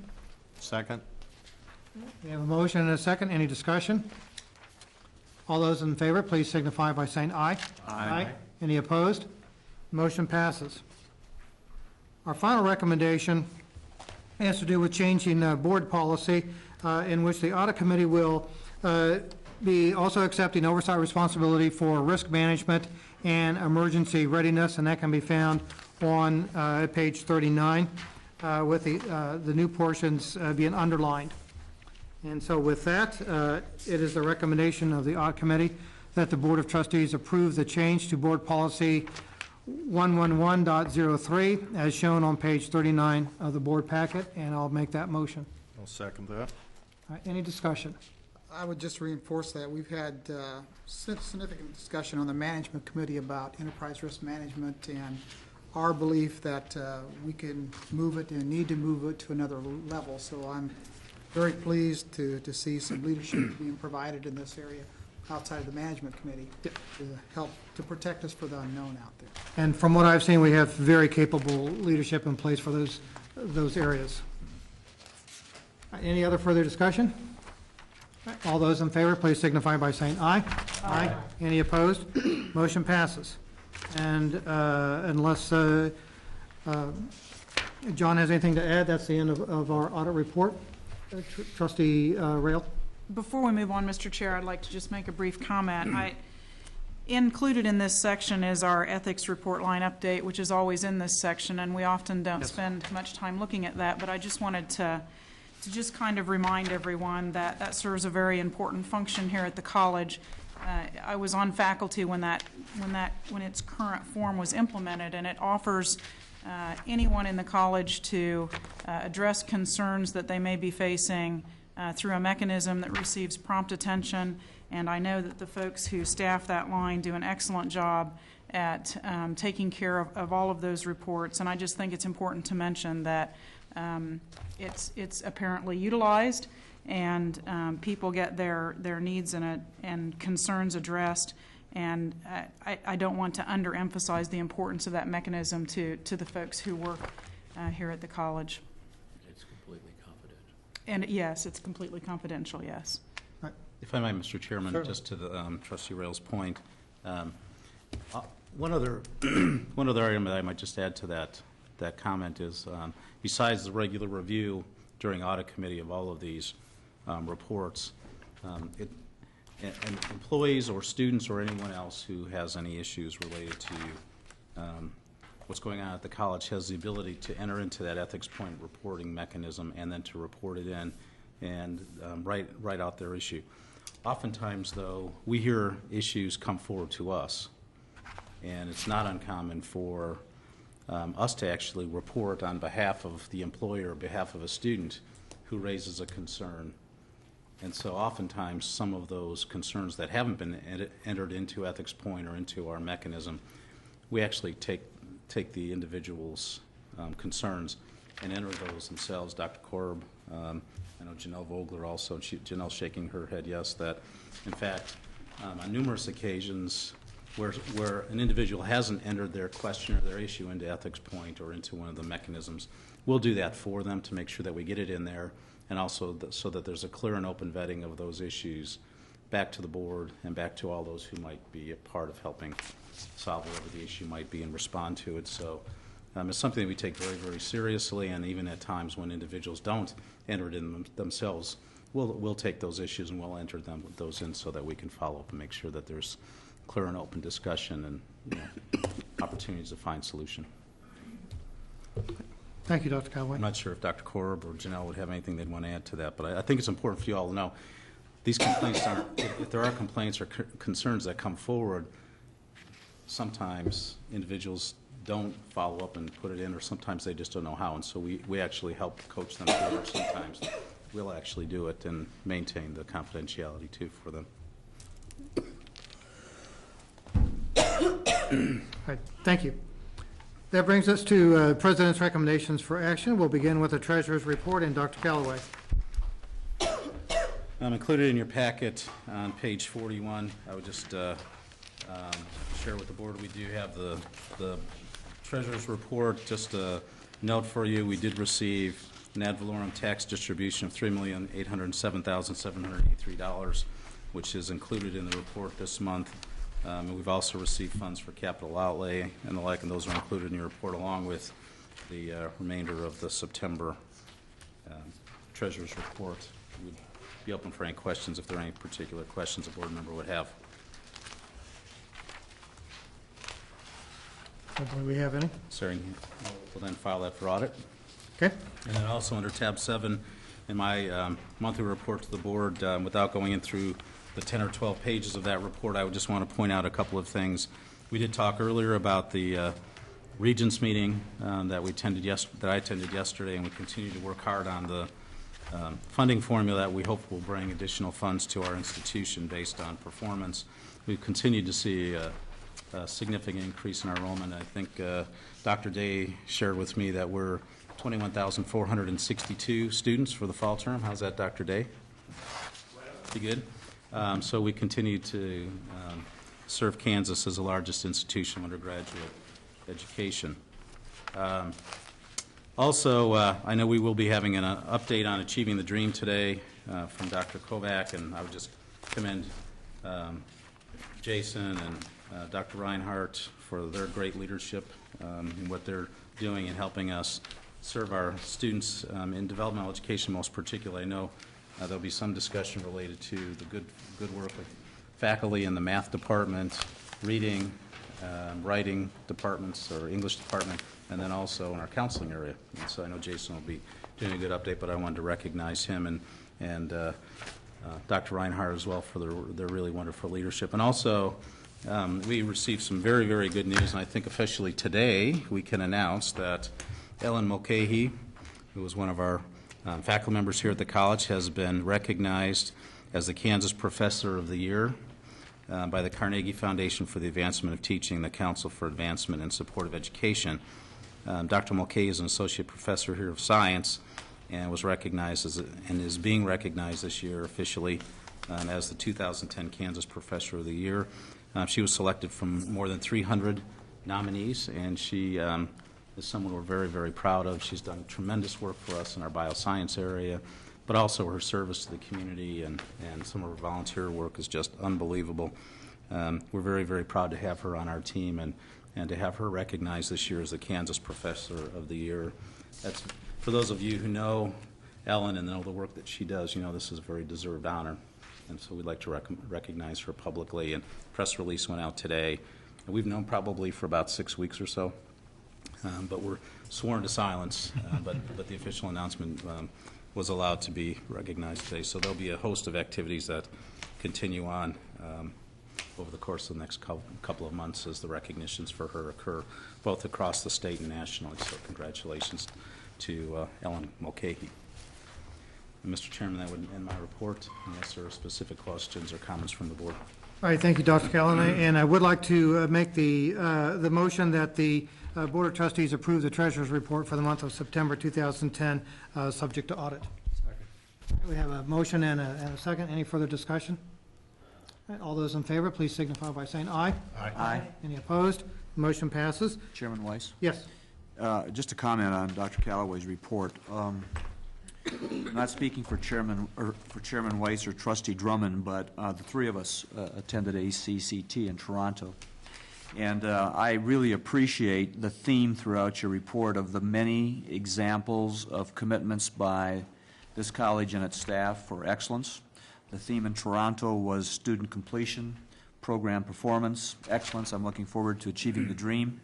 But as I sat in that conference, at least, I was very proud reflecting upon, and your report illustrates it once again, of the many fine exchanges between teaching and learning that occur on this campus every day, and I just wanted to thank you for that.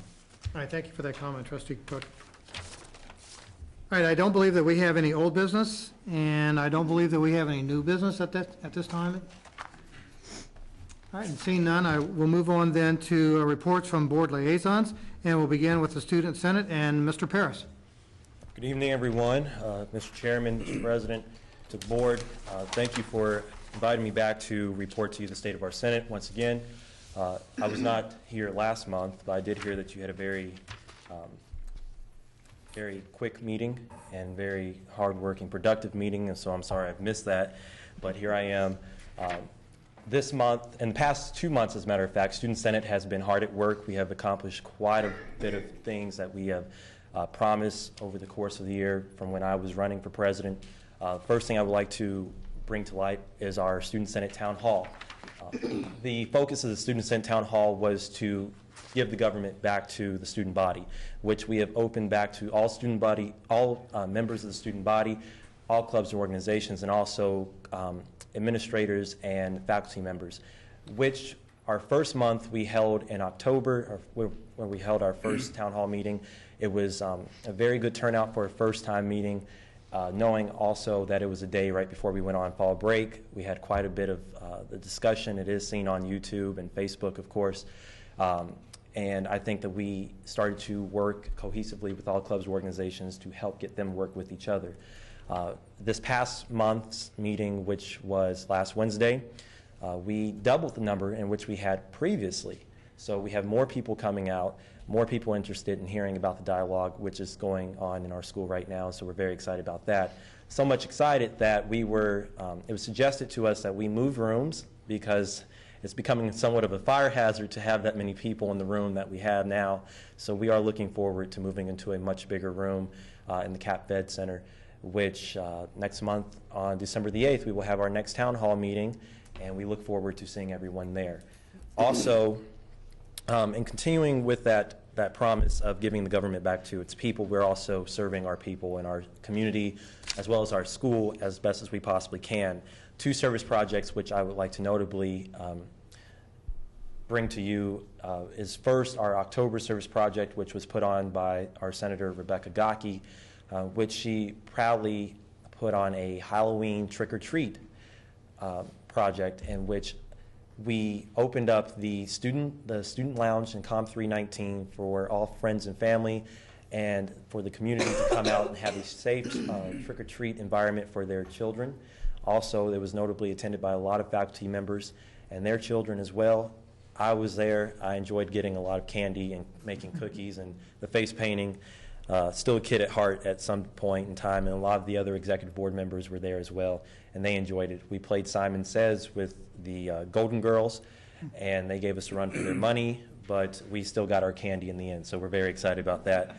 That was widely attended by all clubs and organizations as well, so we are very happy about that.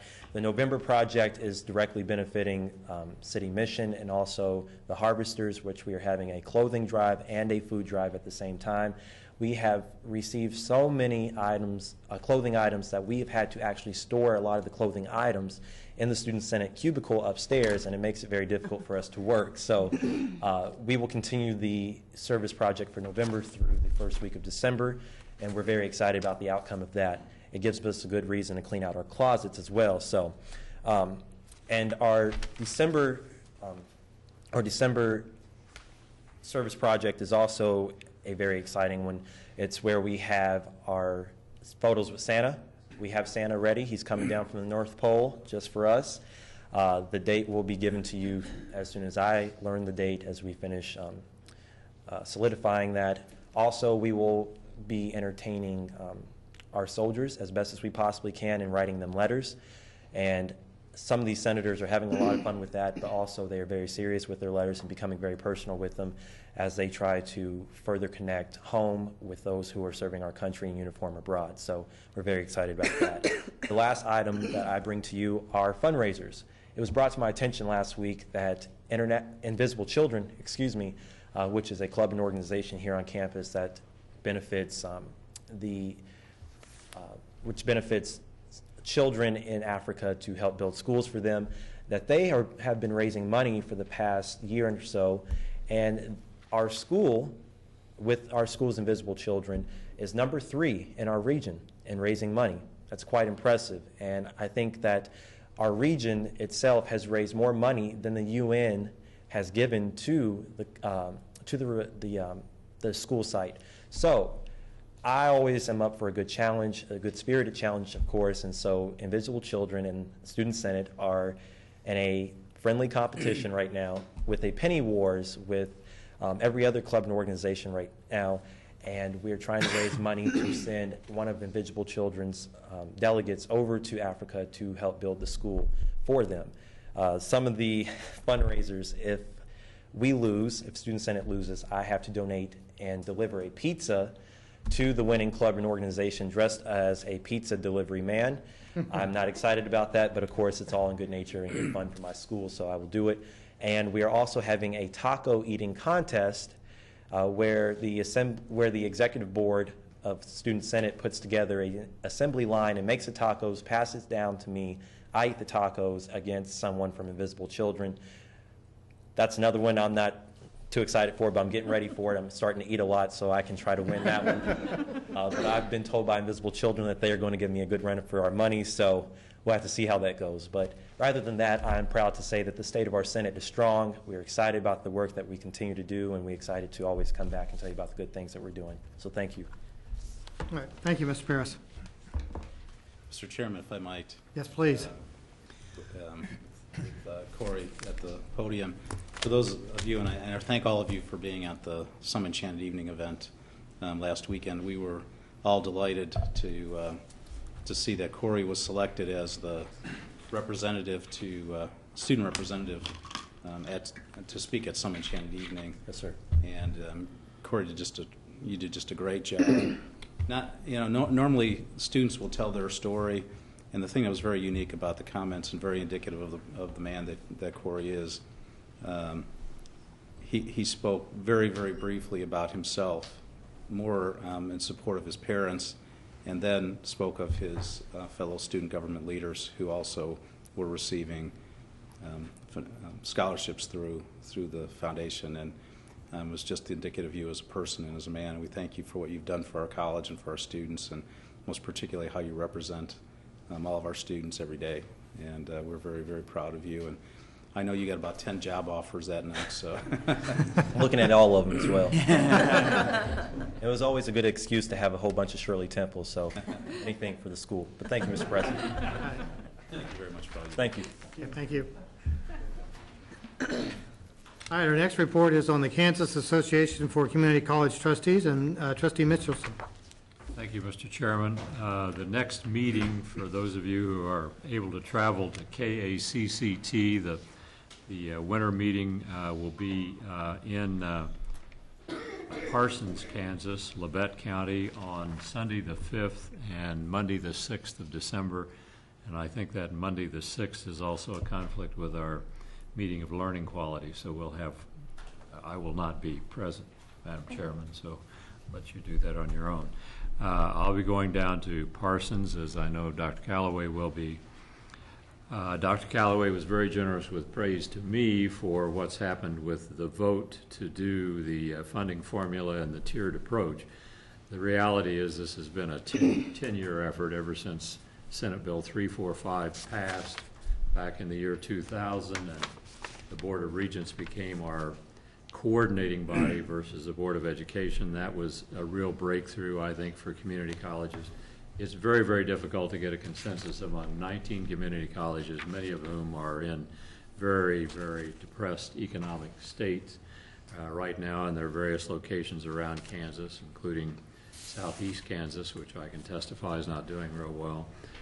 But it's a tribute really to Dr. Callaway and to Bill Osborne and everybody who continues to go to Regents meetings and to technical authority meetings and to KACCT meetings, that even though there's no new money, we now have a formula that 17 out of 19 colleges have ratified, which is a real achievement politically when you figure the diverse backgrounds that everybody comes from. So I'm encouraged, even though the state doesn't have any new money to give to higher education right now, that when that does happen, or perhaps even when we try to decide what is equitable in the funding of student education among 19 community colleges, that they'll turn back to this funding formula and all the hard work that Dr. Callaway and Bill Osborne and many others put in. It took 10 years for this to happen. And if we didn't have an engaged president and an engaged administration, it would not happen, because trustees don't make this happen. Presidents do and regents do, and I'm really proud of what you've achieved, so congratulations to you. Next meeting, December 5th, which is a Sunday, and Monday, December 6th. Hope you'll all come to Parsons, Kansas. I'm going to be there. Are you? Great. Yeah. Are you going? See Southeast Kansas. All right, thank you. And the Johnson County Research Triangle Report, again, Mr. Mitchelson. Yes, the last meeting was on Monday. I was not present. Trustee Sharp was there. I was present by telephone. We did some more work on our audit and some more work on the website. The next meeting of the Johnson County Research Triangle will be on November 29th. That's a Monday at 8 a.m. at the Edwards campus. And we're getting close to when we can travel out to the 3 recipient universities and visit the new facilities that are being built. As you look out on the Edwards campus from where we meet, you see the best building under construction. The steel structure is up. And if you go on out on College Boulevard to the intersection with K7, you see what K-State University has created out there with that center, and that building will be available for us to have a meeting in soon. And then the University of Kansas Med Center, you can probably tell us, Trustee Sharp, better than I, how far along you are with that building, what's going on with it. As many of you know, it was a building that was donated, so we just had to gut it. It wasn't a ground-up production. So I can tell you now that all of the inside is completely gutted, and they met, the first construction meeting was yesterday, and they're preparing to move forward with being final by October of next year and move in November, December of next year. So it's well underway, and as Trustee Mitchelson said, the other 2 buildings are, I think they're working on interior finishing on K-States, and the best building is looking like a real building now. So it's an exciting thing to drive by it, and considering the amount the taxpayers are investing, I think it's a really neat opportunity for us. And to those who are in the audience who might be watching, these meetings are completely open. The JCERT meeting, as I said before, the next meeting is Monday, 29th of November, and I'd encourage anybody here to come and anybody looking in to see how your tax dollars are being spent and how careful we are about not making sure the audit's correct, the legal work's correct, the banking's correct, and now the website's correct. Great. Thank you, Trustee Mitchelson. For our foundation report, Trustee Sharp. Thank you, Mr. Chairman. I'm going to try and get through this. I swear I'm not contagious. I feel fine. Just have a little tickle that keeps. This has been a very big month. Excuse me, for the foundation. There were 2 big events. The annual dinner was on October 19th on the stage at Yardley Hall, which was really fun. They had a really neat setup. It was just cool to to be on the stage. And no, I didn't do a grand jeté across the front, although I was tempted.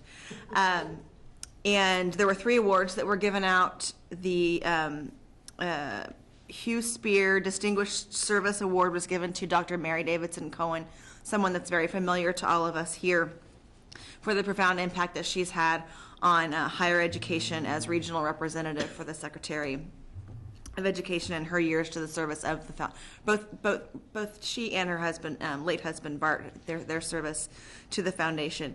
Brad Bergman was awarded the Open Pedal Award for his significant contribution to the foundation's fundraising initiatives, and Joe Sopcich, our very own, was awarded the Colleague Award for his 18 years of service to, as foundation executive director. And I was kind of hoping we'd have the video queued up, because it has some really funny pictures of Joe with dark hair. With various people throughout his 18 years history here. So it was a fun time, and we all got a good kick out of it. The students that spoke, there were 4 students that spoke and shared their stories of how they got here, what the scholarship means to them, and that was really moving. I think that, again, similar to the Recognition Fest, I think all of them cried. So we were we were all a little teary-eyed, but it was very motivating for those of us that work with the foundation. Also, Some Enchanted Evening was this past Saturday. It was a beautiful event. The Marriott always does a great job, and the foundation just did an extraordinary job of soup to nuts. Everything went very, very well. David Weissong was the Johnson County of the Year this year, a much-deserved award for his multiple contributions of time, energy, and treasure to the college. The committee this year was chaired by Cal and Lisa Kleinman. They raised the committee raised over $300,000 from 38 sponsors for the event. And as someone who just got done planning and hosting a big gala, I'm jealous at their sponsors. Legacy sponsors at $25,000. I want to call out all of these sponsors because I think they deserve a little extra recognition. Legacy sponsors at $25,000 was BNSF Railway and Capital Federal. Sunflower sponsors at $15,000 each were Friends of Bart Cohen, Main Street Credit Union, the Victor and Helen Rainier Charitable Foundation, and the Scholl Family Charitable Foundation. The Open Pedal sponsors at $10,000 apiece. I'd love to have one Open Pedal sponsor, by the way. The Bart P. and Mary Cohen Charitable Trust, the Kansas City Regional Association of Realtors, Midwest Trust and Financial Counselors, Inc., McCown Gordon Construction, Olathe Medical Center, and George and Pat Sim. It was also announced at the event that next year, the 25th anniversary of the event, there will not be one Johnson County of the Year, but they will be honoring all 24. That's right? Okay. All 24 Johnson Countyans of the Year in one big hoo-ha. And then Dr. and Mrs. Calloway have graciously agreed to co-chair the event. So it will be a very special one indeed, and hopefully we can double the fundraising to $600,000. That would be a good goal. If Kate's here, she's going to strangle me. At this point, that's all I have for the foundation report, but I do want to turn it over to John Stewart, Trustee Stewart, for a special announcement. Thank you, Trustee Sharp. The Bart Cohen legacy lives on. You heard it in the Some Enchanted Evening report. And I'm pleased to announce today that the Cohen Community Series is bringing Grammy Award-winning country music star Vince Gill to Johnson County Community College. He'll be here to do a concert at 8 o'clock on Thursday, March 24th. And we're all looking forward to that. Tickets are now on sale. And you can call the box office at 913-469-4445 to get tickets. And the really neat thing about this is that all the proceeds from the ticket sales go to student scholarship. They don't go to cover the event. They go directly into the student scholarship and program here at the college. So that is the really neat part of this. If you'd like to meet Vince Gill, there's an opportunity to do that. You just have to pay a little bit more money for your ticket, and you can contact Christy McWard here at the college at cmcward@jccc.edu, and she can give you the details on that. But we're not sure yet whether he's going to have a pre-concert reception or a post-concert reception, but one of those you would have the opportunity to meet and talk with Vince Gill. So we're excited about that. We're excited about raising a lot of money for scholarship, and very pleased to make that announcement. If I may, Mr. Chairman, and we don't need any board action this evening, but the 24th is a regularly scheduled meeting of the Board of Trustees of the college. And so at this point, I think what we're going to do is, rather than ask the board to change the date, most likely what we will do is try and move the start of the board meeting up an hour that evening, and we'll have more information out for you. And Terry and I will be in contact with each of you just to make sure we can make that work. But it would be our plan most likely to just start the board meeting at 4 that evening, and they'll give us plenty of time to have the meeting and then be prepared for whatever else we might be able to participate in related to the event. For those of you who've not had a chance to see Vince Gill, he does a tremendous show, and great thanks to Friends of Art Cohen for all they've done to be so generous to the institution, to our students and the like. And thank you, John, for all your leadership. We appreciate that. All right, thank you. That moves us to the Collegial Steering Committee and Trustee Rail. Thank you, Mr. Chair. I don't have a lot to report, but I just wanted to briefly mention the bulk of our meeting. We met earlier today right before the board meeting, and the bulk of our meeting was spent discussing the philosophy of compensation statement, which is being drafted. And I just wanted to mention to the board that you should be provided with a copy of that draft at some point before you leave this evening for a first read. It has been, that statement has been through the Human Resources Committee, and it's also been through the Collegial Steering Committee. And so we'll be looking for your feedback on that philosophy of compensation statement. I know that several people have worked very hard to put that together, and I think that they've done an excellent job. There is some wordsmithing to do to some portions of it yet, but I think by and large it's an accurate reflection of where our philosophy is and where it's going in the future. We also discussed briefly the faculty evaluation process, and it appears as though that process is nearing completion. I think that we're moving into the implementation stage, shooting for a spring implementation, and so we'll be looking forward to getting that finished, as I'm sure the folks who have been working on it for the past several years will be looking forward to seeing their hard work finally come to fruition as well. So that's all I have to report at this time, unless anybody has any questions. Trustee Sharp? Thank you, Mr. Chairman. Can you give us a little more detail on the faculty evaluation process? How is that going to work? And I might defer to Ms. Williams, who I know is getting ready to take the podium for the Faculty Association, but I will tell you that there are two components involved. I think it accurately reflects really what we're looking for in an evaluation process, and that is a formative piece that's arguably vastly the more important piece, and that is to help the members of our faculty become better at what they do and to realize all of their potential. And so it is a performance enhancement strategy, if you will. It's individualized for each faculty member to help them improve and achieve the things that they want to achieve. There's also a summative piece that will be used to reflect on how far into the formative piece an individual faculty member is perhaps prepared to go at that point, and whether they are in a position to begin advancing beyond where they need to be, or whether there's still some more pieces to put in place to make sure that we're accomplishing where they need to be.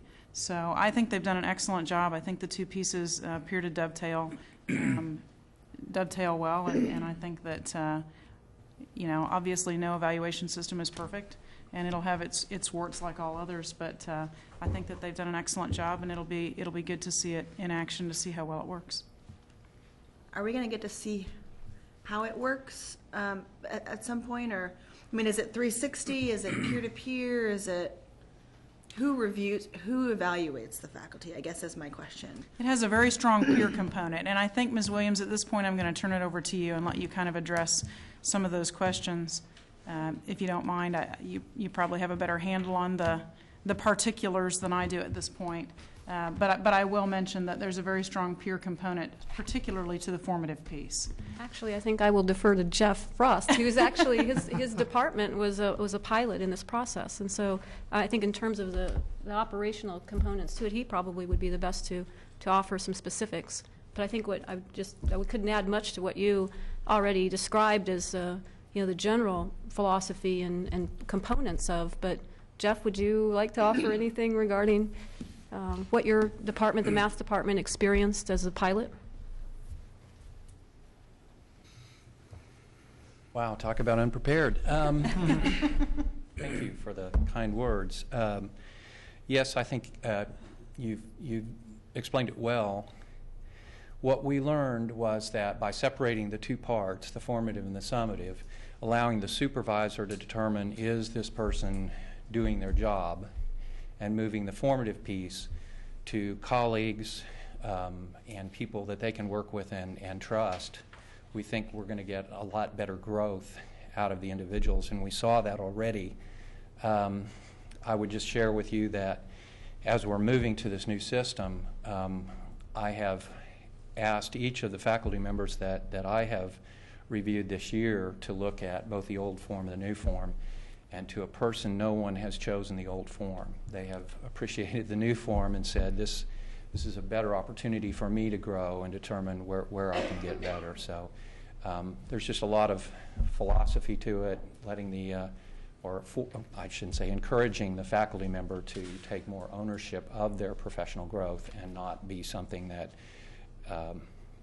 is on a form that's just a checklist. It really needs to be much more portfolio-based, which is what it is now, and not just cutting and pasting the same things you said about yourself 3 years ago and the supervisor just signing off on that. So, and I would stand for questions.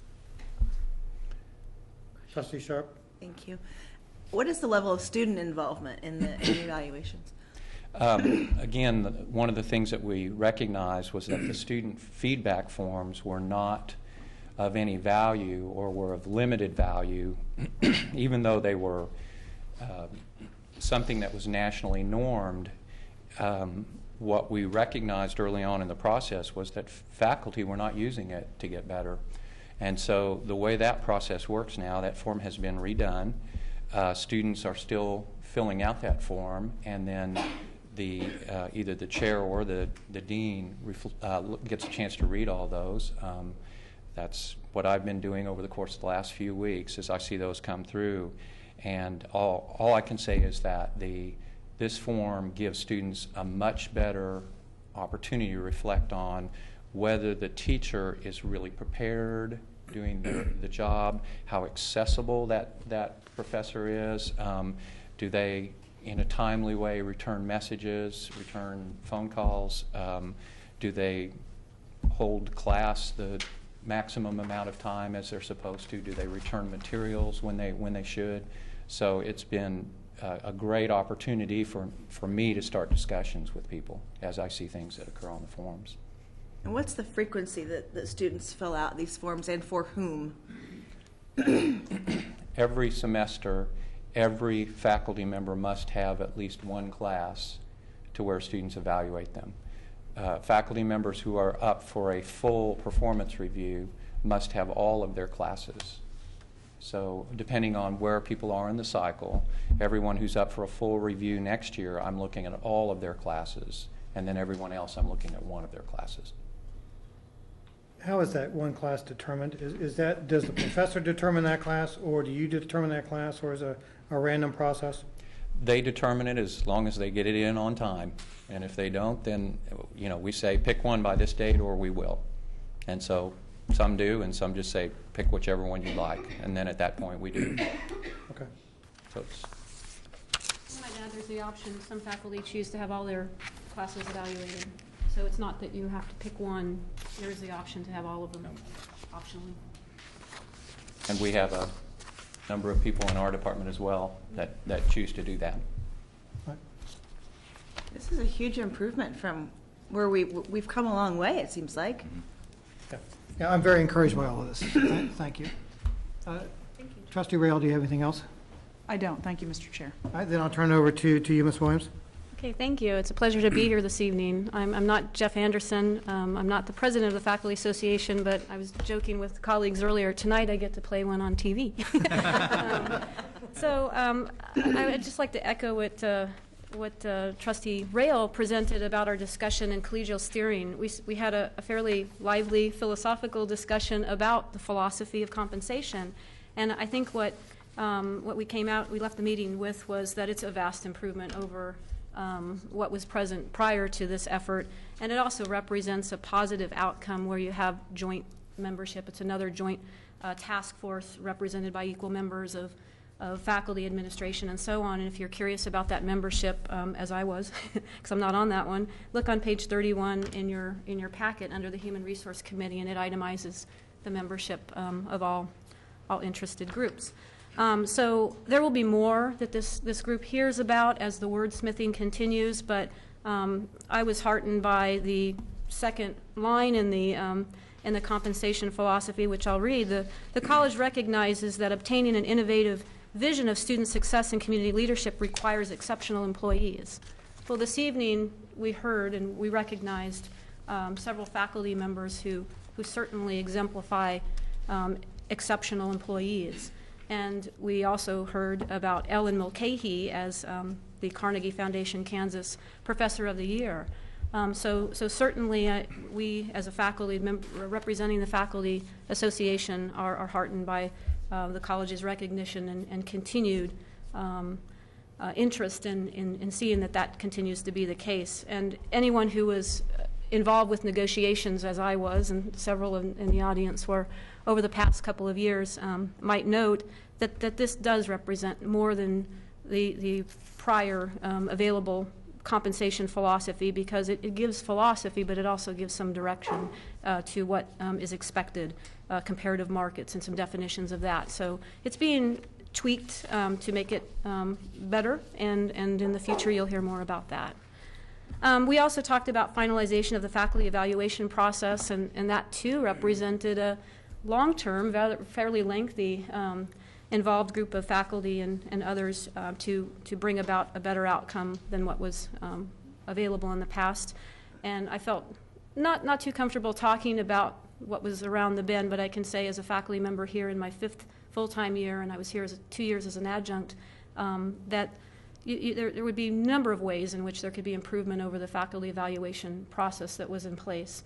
And so components of this certainly will be informative to me, I can say personally, and I look forward to the opportunity to developing the portfolios that are required and using this evaluation tool to improve and to plan and to become better at what I do. And I'm certain that my faculty colleagues would view those opportunities as positive improvements as well. The only other things I think I should mention is we had a faculty association meeting on Monday, and you've gotten the hint that there's a whole lot of work going on. Some of it in the form of joint task forces, other activities are happening within the faculty association. But again, I think these opportunities to work with administration and to present outcomes to the Board of Trustees really furthers this important, I guess, in my own personal view, important need to have open communication with all stakeholders. And so I certainly welcome the opportunity to present and to offer input on anything that would be valuable to your understanding about anything we're involved in at this time. All right, thank you. Do we have any questions? Mr. Chairman, if I might, just maybe one thing I would add to both Dr. Williams' comments and maybe Trustee Sharp's questions. One of the things we also talked about in collegial steering today was that we would like to get a copy of the process to all board members. So as soon as we have that all together, we currently have, our old process was in the Orange Book. We're going to have some kind of new book, and we'll get a copy of all that to each of you so you have that to go through and take a look at, and also provide any feedback on if that you deem that appropriate. So thank you, Dr. Williams. Thank you. Okay. Thank you. All right, Dr. Kovac, Achieving the Dream.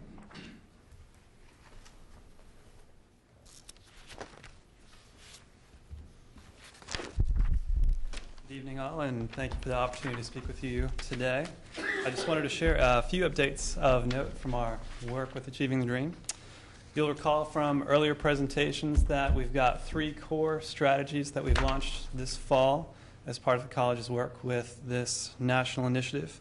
Those are our First Year Connections program, our Student Success in Math bundle, and our Learning Communities project, which will launch in the spring.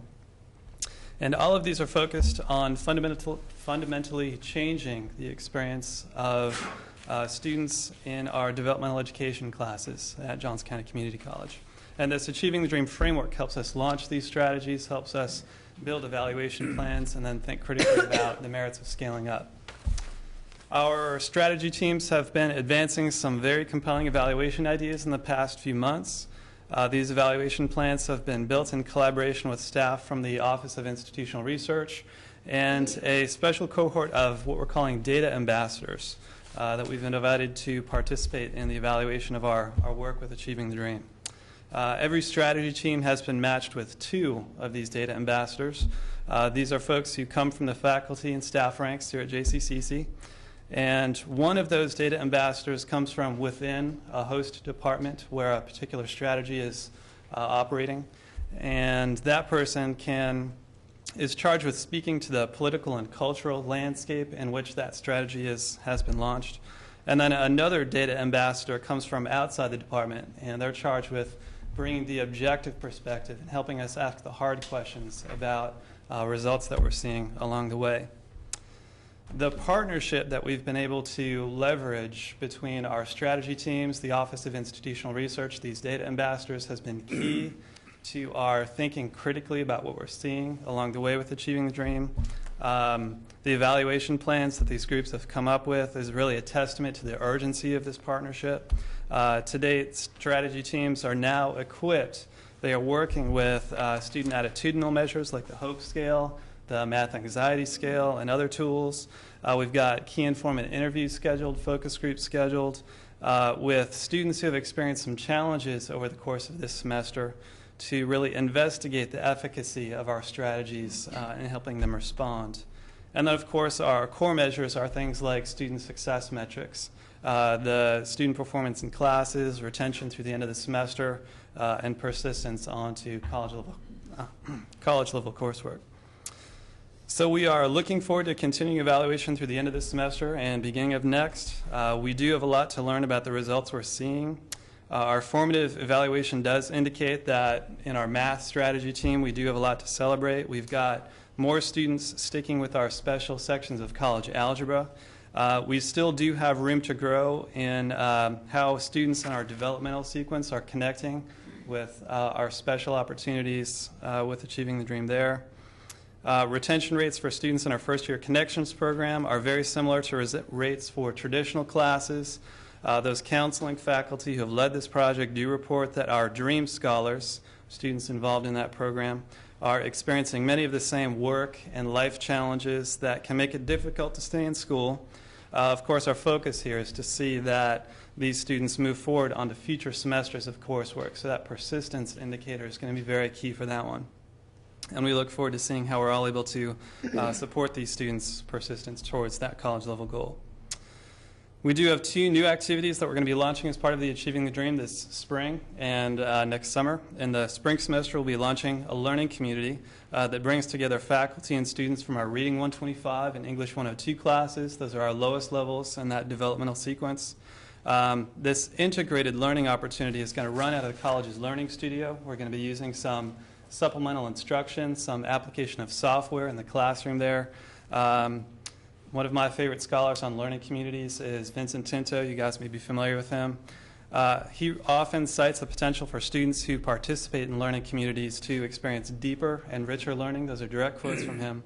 And do more classroom collaboration, experience greater engagement, all of which are keys to long-term educational success. So we're certainly looking forward to walking alongside those members of that strategy team as they make new discoveries about the potential for learning communities in developmental education. The second emerging strategy that I might apprise you of is an element of our math bundle, and that's the Math Education Summit that we're going to be launching in the summer of 2011. to convene faculty representatives from regional middle schools, high schools, community colleges, other colleges and universities, for a deliberative dialogue here on campus about the challenges and opportunities in contemporary math education. And the ultimate goal of that summit will be to strengthen the P through 20 math pipeline to facilitate increased success as students move from one school to the next, one grade to the next, one class to the next. Excited to realize contributions from JCCC faculty. We've also got a lot of interest from our peer institutions, our K through 12 partners, and regional colleges and universities. So very much going to be a collaborative effort, and I'd applaud the math strategy team chaired by Jeff Frost and Bill Robinson for the work they've done there. Should make for quite an event. One of the great things about Achieving the Dream as a framework is that our college gets to interact with 2 coaches over the course of our work with the program. Our coaches include a former community college president, Dr. Jim Shecklin, and a former community college vice president of institutional research, Dr. Ted Wright. In early October, we had a visit from our coaches here on campus. That's a normal part of the Achieving the Dream process. And they were interested in learning about our work in progress. Coaches met with faculty and staff involved in our strategy teams, our core team, our communications team. They met with members of the Faculty Association, deans and other stakeholders involved in developmental education here at JCCC. Their visit was intended to help them take stock of our progress and encourage them to offer any advice they might like to share on next steps. Their feedback to date has been very supportive regarding the visit. The coaches expressed an appreciation for the candor and the critical thinking that our JCCC staff and faculty were willing to do when we got together. And in closing, I just want to offer a few quotes from their post-visit report, if I might. This is a quote from our coaches. We commend everyone at the college for their outstanding work in support of the student success agenda. There seems to be a momentum at the college to take a courageous look at current practices with an openness to make changes that are needed. We were impressed with the many caring and dedicated faculty and staff that we met on our visit. It bodes well for an excellent result in Achieving the Dream. And as always, I'd like to thank this board for the support that we experience as we work towards helping our students move through developmental education, and I'd be happy to stand for any questions. All right, it doesn't look like there are any at this time. Dr. Kovac, thank you so much for your report. Thank you.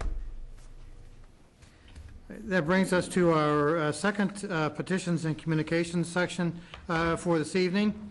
The petitions and communications section of the board agenda is a time for members of the community to provide comments to the board. Comments are limited to 5 minutes unless a significant number of people plan to speak. In that instance, the chair may limit a person's comments to less than 5 minutes. Presenters may choose to speak at the first or the second petitions and communications sections, but not both.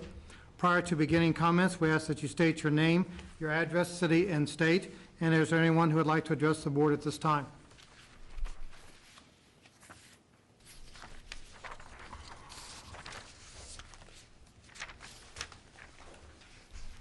Good evening.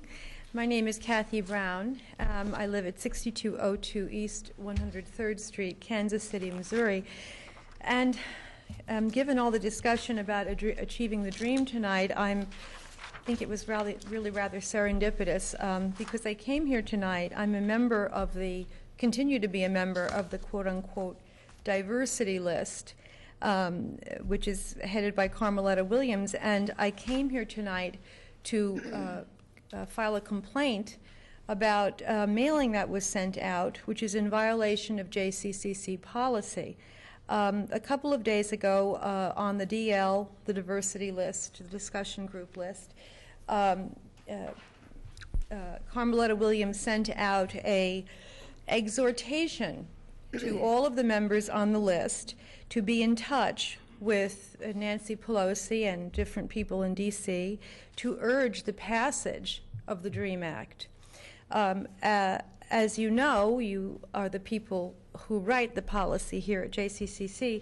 That is in violation of your policy, which states that no election issue or campaign issue or political issue may be furthered on JCCC time. on time for which JCCC compensation is received. But that seems to have been completely ignored. I noted Trustee Cook's reference to, I guess, having attended such a conference, and I was astonished to hear that. I also note that even in the minutes for tonight, there's the listing of it, LQ, whatever it is here. Yeah, monitor achieving the DREAM activities and results, which we just heard Dr. Kovac speak of. So apparently there's a lot of time and money being spent here at JCCC in violation of your own policy. And I am filing a formal complaint about that. I will reduce it to writing and I will give it to Mark. I also note that a good deal of time was spent on talking about contemplation of changing JCCC's non-discrimination statement vis-a-vis transgender people. I went to a Queers and Allies meeting when I was here as a student, and the only injury complained of was a couple of gay people said that they were offended when they heard somebody say, "Oh, that's so gay." This they equated with a physical assault. They stated it felt like I was being knocked down and somebody was jumping on me. That did not make it physical assault. At the same time, though, we have all this time and money being spent on changing this. When I had a hearing here and I had Carmeletta Williams on the stand sworn, I asked her why there was so much inordinate attention paid to this infinitesimally small and entirely unmolested community here at JCCC. I asked her, do you have any instances of people being injured, hurt, threatened? And she said, not one. And I said, well, then why are you devoting all this time, money, treasure, attention to it? She said, just in case. Now, I would submit to you that that is a very, very bad expenditure of the state and federal tax money that JCCC gets. And in closing, I would direct your attention to page 33. Your own report talks about reasons for changing the policy, reported workplace discrimination, reported instances, bullying and harassment, fear of job loss by transgender employees. Gee, lots of people fear job loss today. I don't really think that makes something arise to the level where such an enormous concentration of assets paid for by hardworking taxpayers needs to get allotted to that. So I'm going to reduce both of those complaints to writing, and I will submit them to Mr. Ferguson. Does anybody have any questions? Seeing none, thank you. Good evening. Mr. Chairman, if I might. Yes, Mr. Callaway. Beg your pardon. No, I mean, you're welcome to stay, but I was going to refer my comments to the board rather than yourself. If you'd like to stay, Is it on what I said? It is, yeah. Actually, it is. Oh, well, yeah. Ms. Brown well, I've not agreed with the vast majority of details that she's provided in her 8 months here testifying. She's absolutely 100% correct when she stated what she said related to our policy and practice related to the use of college equipment. Well, I don't know what you are referring to. I would ask you if you could send a copy of that, or I can do the research related to what came out in the diversity list. Oh, sure. I would be CCing you, yeah. But absolutely, if there is in fact any kind of communication as was described, that would be something that we absolutely would need to look into. And you're welcome to put it into writing, but I would just say that would be something, thank you for making us aware, that would be something that we would need to Oh, you're welcome. respond. So thank you. Thank you. So we'll follow up, if I might, we'll follow up with that, By all but feel free if you like to put that in writing too. I also wanted to make a point of clarification that achieving the dream is vastly different than the DREAM Act. I think there was some Right. confusion Yeah, in there yeah. for the audience that should know that Achieving the Dream is a community college initiative to develop developmental math and programs. Not very different from the DREAM Act in DC. Significantly different. The DREAM Act is really proposed legislation related to tuition and fees related to students who are non-residents of the United States. Achieving the Dream, for just a factual correction, Achieving the Dream is a program funded by the Lumina Foundation that's designed to use data, information, and best practices and benchmarks from nationwide to help colleges around the country improve the student performance related to developmental education, as Trustee Sharp was mentioning. Most particularly, they look at reading, writing, mathematics, but it's all about student success and helping students achieve their dream of a college degree, a college education, and help them then move from that experience into the workplace. And so it is a significantly different issue, a very, very important one for us, but not in any way, shape, or form connected to the DREAM Act. I'd also like to state that the conference that Trustee Drummond, Trustee Cook, and I recently attended had no political agenda to it whatsoever. So with that, do we have anyone else that would like to address the board? I'd seen none. I will close the second petitions and communications section, and we move to the consent agenda. Dr. Callaway. Thank you, Mr. Chairman. In tabs 8 through 14 this month are your consent agenda that includes curriculum items, transfer documents, transfer of some funds for the tribute fund, moving some monies into the scholarship program, your regular monthly reports, minutes of previous meetings, the cash disbursements report, gifts and grants, and also a human resources report and the human resources addendum. On behalf of the administration, I recommend the approval of that consent agenda, although if there's any item that any board member would choose to take off, we certainly would stand for any questions. All right, seeing no questions, Dr. Cook? I'll move the agenda. All right. We have a motion and a second to approve the consent agenda in its totality. So with that, all those in favor, please signify by saying aye. Aye. Any opposed? Motion's pass. And that brings us to an executive session. And I would like to entertain a motion to go in executive session for the purposes of discussing personnel matters of non-elected personnel in order to protect the privacy interests of the individuals to be discussed, and consultation with an attorney which may be deemed privileged in the attorney-client relationship in order to protect the privilege and a board's communication with its attorney on legal matters. The session will last for 30 minutes, and no action will be taken during that session. And at this time, I'd like to invite Mr. Ferguson, Mr. Bowden, Ms. Centlever, Dr. Korb, Dr. Reinhardt, Dr. Sobchak, Dr. Callaway, and Ms. Schlicht to the executive session. And with that, I'll entertain a motion. So moved. All right. I have a motion by Trustee Mitchelson with a second by Trustee Cook. Was that it? Okay. All those in favor, please signify by saying aye. Aye. Any opposed? Motion passes. We will enter executive session in about 3 to 4 minutes.